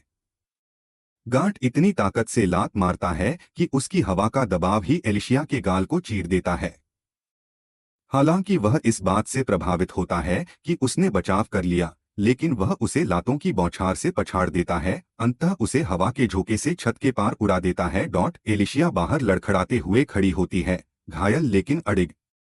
गांठ उसे एक सौदा पेश करता है, वह यहाँ सिर्फ क्लेव के लिए आया है, तो अगर वह अपना हथियार छोड़कर चली जाए तो वह उसे बख्श देगा। एलिशिया उस पर भरोसा नहीं करती, यह मानते हुए कि वह कोई बचा हुआ डाकू है और लड़ने की तैयारी करती है। वह हाइडेन शैली से सीखी तकनीकों का उपयोग करके अपना मन साफ करती है, तेज और सटीक ढंग से चलती है। उसकी अचानक आई गति गार्ड को चौंका देती है और उसकी तलवार लगभग वार कर देती है, लेकिन क्लेव चिल्लाता है कि वह रुक जाए। अपने श्राप के बंधन में उसका शरीर जम जाता है। रक्त पिपासा में खोई हुई वह लगभग विरोध करती है, इसलिए क्लेव उसे झकझोरकर होश में लाता है। क्लेव समझाता है कि लड़ने की कोई जरूरत नहीं, यह सिर्फ एक गलतफहमी है। गांठ संदेह से भरा कहता है कि न्यू से ट्रोल मांस की गंध आ रही है। उसने पहले गुफाओं की जांच की थी और एक ट्रोल का शव पाया था जो इस तरह से क्षतविक्षत था मानो किसी ने उसके शरीर के अंग निकाल लिए हों। उसके लिए यह क्लेव का काम लगता है। क्लेव न्यू और लूना को भेज देता है, फिर एलिशिया को सच्चाई बताता है, गांठ इंसान नहीं है बल्कि एक और अंधकारमय दैत्य है जो शक्तिशाली मृगतृष्णा जादू में छिपा हुआ है। केवल एक ही प्राणी है जो ऐसे भेष दे सकता है, पश्चिम का डार्क बीस्ट लॉर्ड ज़ाथियर। क्लेव बुदबुदाता है कि वह उससे पूरी तरह बचना ही पसंद करेगा। गांठ स्तब्ध रह जाता है कि क्लेव ने इतनी जल्दी कितनी बातें समझ लीं। वह क्लेव की असली पहचान जानने की मांग करता है। क्लेव सच बताने से इनकार करता है और इसके बजाय यह दावा करता है कि वह डार्क बीस्ट क्लेवाटेस का सेवक है।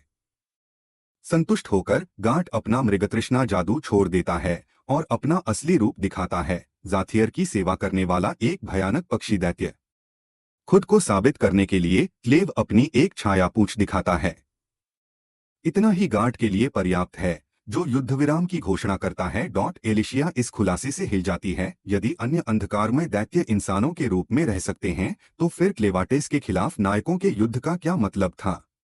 क्लेव उसकी शंका को नजरअंदाज करता है, यह कहते हुए कि केवल कुछ ही ऐसा कर सकते हैं और उनमें से अधिकांश वैसे भी मानव मामलों में हस्तक्षेप नहीं करेंगे। फिर भी सतर्क रहते हुए गांठ पूछता है कि क्लेव इंसान के साथ क्यों रह रहा है। क्लेव झूठ बोलता है, कहता है कि एलिशिया उसकी आज्ञा का पालन करने वाली एक दासी है जो केवल मार्गदर्शन में उपयोगी है। न्यू और लूना भी ऐसे ही हैं, वह दावा करता है। गांठ इस स्पष्टीकरण को स्वीकार कर लेता है, लेकिन चेतावनी देता है, अगर क्लेव ने उसके मिशन में बाधा डाली तो उसे मारना पड़ेगा। क्लेव मुस्कुराते हुए कहता है कि यह आसान नहीं होगा। बदले में क्लेव गांठ से उस बात के बारे में पूछता है जिसका उसने जिक्र किया था, ज़ाथियर का सभी इंसानों को मिटाने का इरादा। यह सुनकर वह चकित होता है, क्योंकि ज़ाथियर को आमतौर पर मानव जाति का अवलोकन करने में आनंद आता था, यहाँ तक कि पश्चिमी कबीलों द्वारा देवता के रूप में पूजे जाने में भी गांठ समझाता है। सिर्फ 3 दिन पहले उसने पाया कि पश्चिम में कई अंधकारमय दैत्यों ने अपने बच्चों को खो दिया है। हर घटना स्थल पर उसे अजीब शीशियां मिली जो मानव संलिप्तता का संकेत देती थीं। जब उसने यह बात ज़ाथियर को बताई तो वह स्तब्ध रह गई। आखिरकार उसने हमेशा मनुष्यों के साथ उदारता दिखाई थी, लेकिन लगातार घटनाओं के बाद उसने निष्कर्ष निकाला कि मनुष्य अंधकारमय दैत्यों की संतान का अपहरण कर रहे होंगे। अगर यह सच साबित हुआ तो ज़ाथियर ने संपूर्ण मानवता का सफाया करने की कसम खाई है। डाकू शिविर से जुड़ी घटनाओं को जोड़ने के बाद क्लेवाटेस को अंधकारमय दैत्यों के अपहरण और डाकुओं के मानव बच्चों के व्यापार के बीच संबंध का संदेह होने लगता है। उसे याद आता है कि कार्म ने पूछताछ के दौरान क्या बताया था, डाकू शिविर में पैदा होने वाले हर बच्चे को अंततः कुछ रहस्यमय आदमियों के समूह को बेच दिया जाता है। निर्णायक कारक हमेशा बच्चे की प्रतिभा होती है और उसने संकेत दिया था कि लूना का भी यही हश्र होने वाला था। क्लेवाटिस तर्क करता है कि यह प्रतिभा अवश्य ही जादू से जुड़ी होगी और उसे एहसास होता है कि दैत्य शावकों और मानव बच्चों के अपहरण संभवतः आपस में जुड़े हुए हैं। जब एलिशिया उसके मुंह से जादू का जिक्र सुनती है तो उसका चेहरा कठोर हो जाता है। वह उससे और जानकारी मांगता है। वह मानती है कि जादू उसका क्षेत्र नहीं है, लेकिन कहती है कि जादुई प्रतिभा वाले बच्चों का अपहरण बिल्कुल वैसा ही लगता है जैसा जादूगर करते हैं। एलिशिया समझाती है कि जादूगरों ने मानव साम्राज्यों में युद्ध की प्रकृति पूरी तरह बदल दी है। एक अकेला जादूगर सिर्फ एक मंत्र से दर्जनों, यहाँ तक कि सैकड़ों सैनिकों का सफाया कर सकता है। अब पूरी लड़ाइयाँ सेनाओं पर कम और प्रत्येक पक्ष द्वारा मैदान में उतारे गए जादूगरों पर अधिक निर्भर होती हैं। हालांकि वे शत्रु जादूगरों के हमलों के प्रति असुरक्षित होते हैं, लेकिन फिर भी जादूगर एक प्रचंड शक्ति बने रहते हैं। और यह जनरल ड्रेल, जो ड्रैगन स्लेयर के नाम से अधिक जाना जाता है, था जिसने पहली बार उन्हें युद्धभूमि में उतारा। क्लेवाटिस उलझन में पड़ जाता है। एलिशिया ने सालों उसे क्लेवाटिस को क्यों निशाना बनाया जब असली दुश्मन ड्रेल वही था जिसने उसके पिता की हत्या की। एलिशिया का जवाब कड़वा है, यह उसके पिता की अंतिम इच्छा थी। वह चाहता था कि वह क्लेवाटिस की भूमि से आगे बढ़कर दूसरों की रक्षा करे, व्यक्तिगत प्रतिशोध के पीछे न भागे। इसलिए उसने ड्रेल के प्रति अपनी नफरत दबा दी और अपने पिता की अंतिम इच्छा का पालन किया। जब एलिशिया, नेल और शिशु राजकुमार लूना जंगल की गहराइयों में छिपे हुए हैं, मेनार्ड के आदेश पर गुस्साए नगरवासियों का एक समूह उनका पीछा करना शुरू करता है। ये ग्रामीण इस जंगल को किसी और से बेहतर जानते हैं, उन्होंने पूरी जिंदगी यहीं बिताई है और वे एलिशिया को पकड़ने के लिए दृढ़ संकल्पित हैं। खोजते हुए वे तथाकथित नायकों के प्रति अपनी नफरत उगलते हैं। वे चिल्लाते हैं कि नायक हमेशा परजीवी रहे हैं, जो उनके करों पर पलते हैं और बस कभी कभी किसी भटके हुए डार्क बीस्ट को मार देते हैं, जबकि खुद को रक्षक कहकर प्रशंसा लूटते हैं। अब जो कुछ भी हो चुका है, हाइगेन का विनाश, उनकी आजीविका का नुकसान, वे एक नायक को मरते देखने के लिए तैयार हैं। वे उस पानी की चक्की को घेर लेते हैं जहां एलिशिया छिपी है और मांग करते हैं कि वह बाहर आए। एलिशिया जानती है कि वे अंततः उसे घेर लेंगे, क्योंकि वह मेनार्ड के झुंड को पार किए बिना शहर नहीं छोड़ सकती थी, लेकिन उसने नहीं सोचा था कि ग्रामीण इतनी जल्दी उन्हें ढूंढ लेंगे। फिलहाल कीड़े अभी इस क्षेत्र तक नहीं पहुंचे हैं, जो उसे कार्य करने का एक छोटा सा अवसर देता है। वह नेल को खिड़कियों से दूर रहने और लूना को छिपाकर रखने का आदेश देती है। उसकी सुरक्षा ही सबसे महत्वपूर्ण है। बाहर ग्रामीणों में से एक फिल अधीर हो जाता है और घोषणा करता है कि अगर एलिशिया बाहर नहीं आती तो वह पूरी इमारत को जला देगा। जैसे ही वह उसे आग लगाने वाला होता है, उसका भाई पीट उसे रोकता है और कहता है कि वह बहुत आगे बढ़ रहा है। तभी उनके पिता मार्क हस्तक्षेप करते हैं और फिल को मारकर उसका मशाल छीन लेते हैं। मार्क सबको याद दिलाते हैं कि उनके पूर्वजों ने सदियों पहले इस पानी की चक्की का निर्माण किया था और वह इसे अंधी क्रोध में नष्ट नहीं होने देंगे। वह मानते हैं कि एलिशिया से किसी न किसी तरह निपटना जरूरी है, लेकिन वह ऐसा किसी विदेशी के आदेश पर नहीं करेंगे जो कीड़ों से लोगों को नियंत्रित करता है। मार्क आगे बढ़ते हैं और अपना परिचय शहर की रक्षा के प्रभारी के रूप में देते हैं। वह एलिशिया से वादा करते हैं कि यदि वह नीचे आकर उससे बात करेगी तो उसे कोई नुकसान नहीं होगा, उसे बस एक सवाल पूछना है। एलिशिया, यह समझते हुए कि उसके पास और कोई विकल्प नहीं है, अनिच्छा से सहमत हो जाती है। जब वह बाहर आती है, मार्क तुरंत उससे पूछते हैं कि उसका रिगेलिया कहाँ है। एलिशिया स्वीकार करती है कि अब उसके पास नहीं है, वह क्लेवेटिस के खिलाफ अपनी लड़ाई के दौरान खो गया।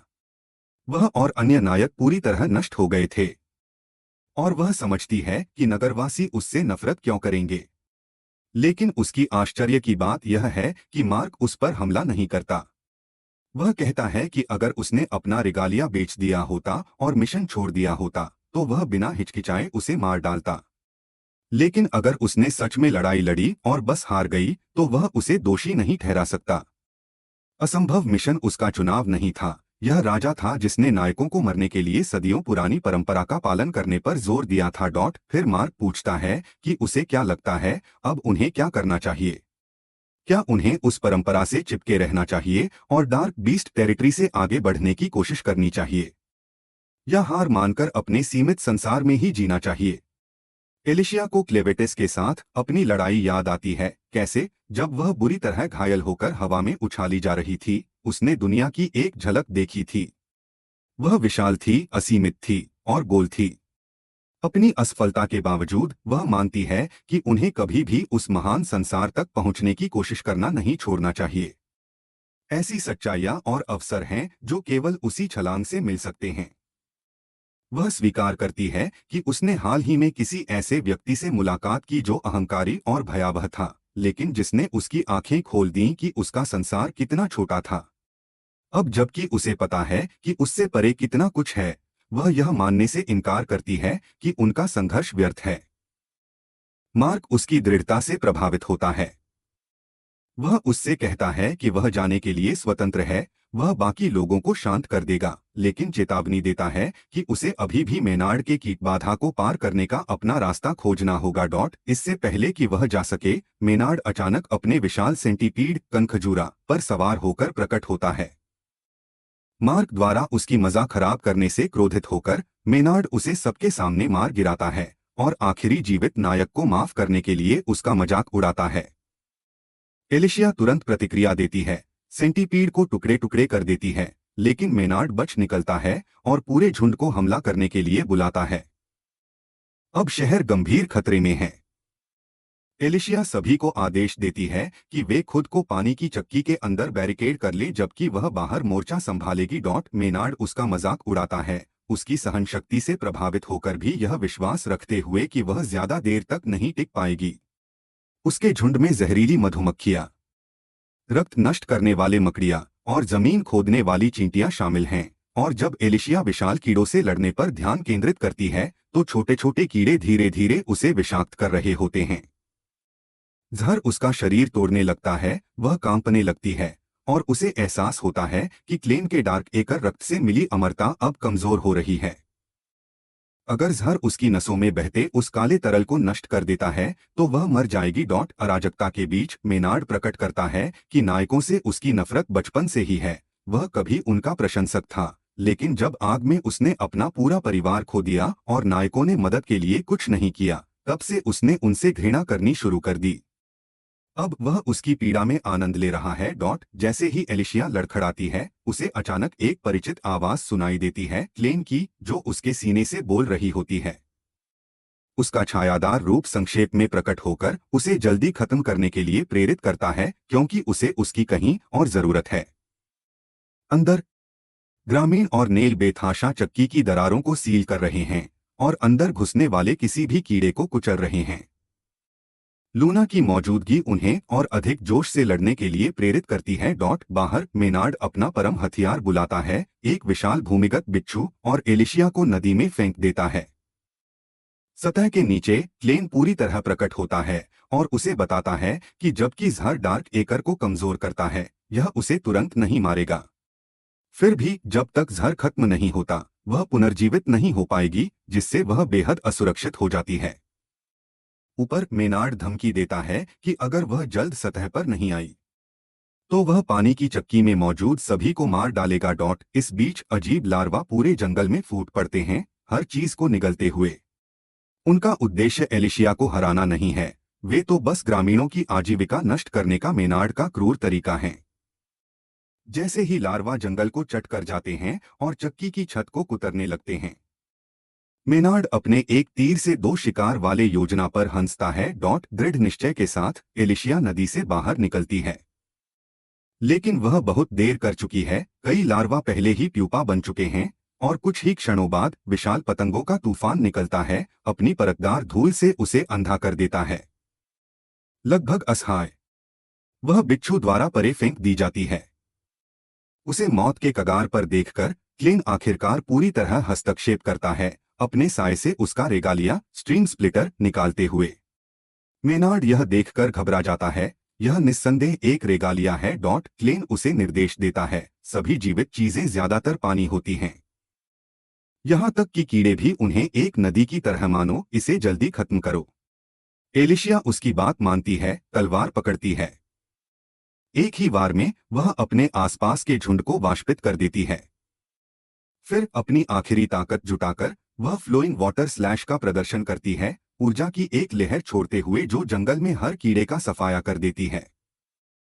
शहर में नए चीफोनाइट दूर से कीड़े और खून के बादल को देखता है और स्तब्ध रह जाता है। किसी ने कुछ ही सेकंड में मेनार्ड के पूरे झुंड को समाप्त कर दिया। झुंड नष्ट होने के साथ मेनार्ड के सीने में जादुई पत्थर फट जाता है। अब वह बेबस है और चुनौती देने का ढोंग करता है, लेकिन एलिशिया बिना बोले उसे बेहोश कर देती है।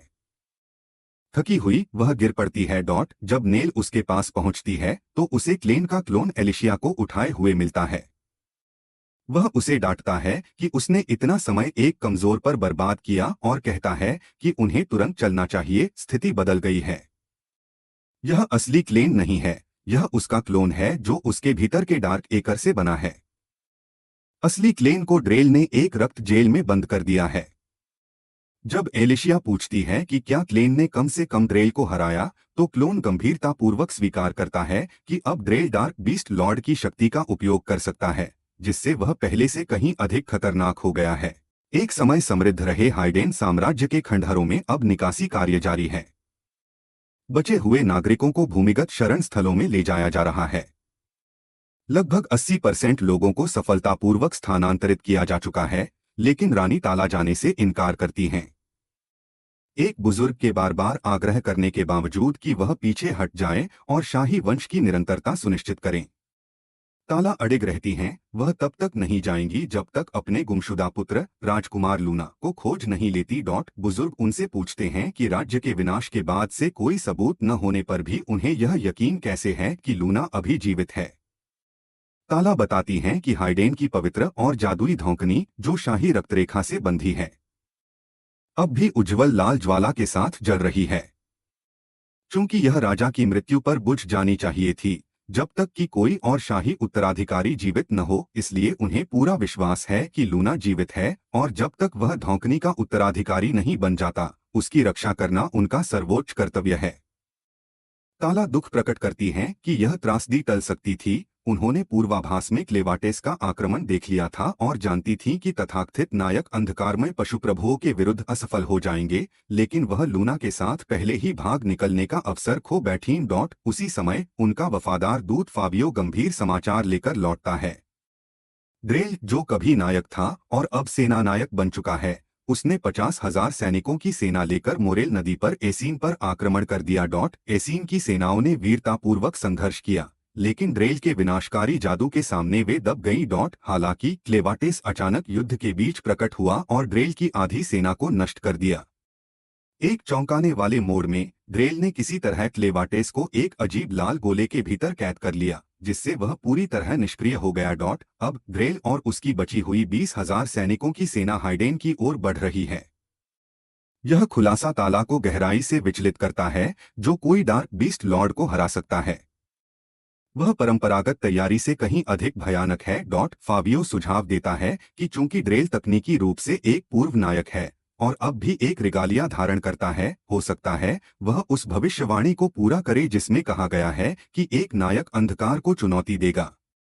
लेकिन ताला इस विचार को सख्ती से खारिज कर देती है, जो व्यक्ति राष्ट्रों पर आक्रमण करता है और निर्दोषों का सहार करता है। वह भविष्यवाणी किया गया उद्धारकर्ता नहीं हो सकता। वह घोषणा करती है कि वह स्वयं ड्रेल की रिगालिया को तोड़ देगी, हाइडेन के पवित्र हथौड़े का उपयोग करके, जो अकेला ऐसा अवशेष है जो किसी रिगालिया को गढ़ या नष्ट कर सकता है। यद्यपि परंपरागत रूप से केवल सत्तारूढ़ राजा ही इसे धारण कर सकता है, लेकिन राजा की मृत्यु के साथ वह हाइडेन की संरक्षिका के रूप में इसे उठाने का अपना अधिकार जताती है। उसके सेवक उसे युद्ध के लिए तैयार करते हैं, जबकि फाबियो उस हथियार को लाने जाता है। मेनार्ड के झुंड का सहार करने के बाद एलिसिया आखिरकार रीग्रुप कर पाती है। पीट उसकी इच्छा अनुसार नाय, वह भाड़े की सैनिक जो कीटों को नियंत्रित करती है, को घसीटकर उसके पास लाता है। पीट अब भी एलिसिया के कारनामे से स्तब्ध है और यहाँ तक कि उसकी निजी मददगार बनने की कसम खा लेता है। एलिसिया इस पर मुस्कुराती है, लेकिन व्यावहारिक रहते हुए वह उससे नेल को भी लाने को कहती है। एलिसिया नाय से ड्रेल के बारे में पूछताछ करती है और यह जानना चाहती है कि क्या उसने कभी डार्क इकोर, जीवित संवेदनशील रक्त जो डार्क बीस्ट लॉर्ड्स के लिए अद्वितीय है, के कोई निशान देखे हैं। नाय घृणा से भरी हुई कहती है कि उसने ऐसा कुछ कभी नहीं देखा। एलिसिया उसकी ईमानदारी महसूस करती है, लेकिन क्लेन क्लेवाटेस का वह अंश जो उसके भीतर निवास करता है अलग मानता है। ड्रेल ने क्लेवाटेस को कैद करने के लिए जो इस्तेमाल किया था वह लगभग निश्चित रूप से डार्क इकोर ही था। इसका मतलब है कि कोई डार्क बीस्ट लॉर्ड गुप्त रूप से ड्रेल का समर्थन कर रहा है। क्लेवाटेस के अक्षम हो जाने के साथ संभावित दोषियों में पश्चिम का जैथियर, दक्षिण का रैथवेल या उत्तर का वार्डन शामिल हो सकते हैं, शक्तिशाली डार्क बीस्ट लॉर्ड्स जिन्होंने संभवतः क्लेवाटेस के विरुद्ध मोर्चा ले लिया है। क्लेन की योजना है कि उसकी कमजोर स्थिति को गुप्त रखा जाए ताकि ड्रेल के सहयोगी यह माने कि वह अब भी कैद है और बाद में इसका लाभ उठाया जा सके। नाय, जिसे कैदी बनाए रखने से चिढ़ है, अपनी चुंबकीय शक्तियों का उपयोग करके बंधनों से निकल जाती है। वह मौके का फायदा उठाकर नेल और लूना को ले जा रहे एक गुजरते रथ पर हमला करती है, उसके चालकों को बेहोश करती है और ड्रेल को खुश करने के लिए उनका अपहरण करने की कोशिश करती है। लेकिन उसकी यह जीत अधिक देर तक नहीं टिकती। क्लेन उड़ान के बीच अचानक उसके पास प्रकट हो जाता है और एलिसिया अपनी तलवार नाय के गले पर रख देती है। वे बताते हैं कि यह अपहरण का मौका दरअसल एक चाल थी ताकि नाय की शक्ति का उपयोग करके उन्हें सीधे हितात पहुंचाया जा सके जहां ड्रेल की सेना इकट्ठा हो रही है। एलिसिया की हाइडेन निर्मित तलवार के सामने कोई उपाय न होने पर नाय अनिच्छा से हार मान लेती है और उन्हें ले जाने के लिए तैयार हो जाती है। जब वे रवाना होते हैं तो ग्रामीण एलिसिया का उत्साहपूर्वक स्वागत करते हैं, उसकी बहादुरी के लिए आभारी रहते हैं। नायक बनने के बाद पहली बार उसे लगता है कि उसने सचमुच इस उपाधि को अर्जित किया है। क्लेन उसकी घमंडी मुस्कान पर चुटकी लेता है, लेकिन एलिसिया अपनी कठिनाई से जीती जीत पर गर्व महसूस करती है। पहाड़ों को पार करने के बाद वे हितात पहुंचते हैं जो हाइडेन की राजधानी है, लेकिन वह पहले से ही घेराबंदी में है। किले की दीवारों पर राजकुमारी ताला और हाइडेन के विशिष्ट जादुई तलवार योद्धा ड्रेल का सामना करने की तैयारी कर रहे हैं।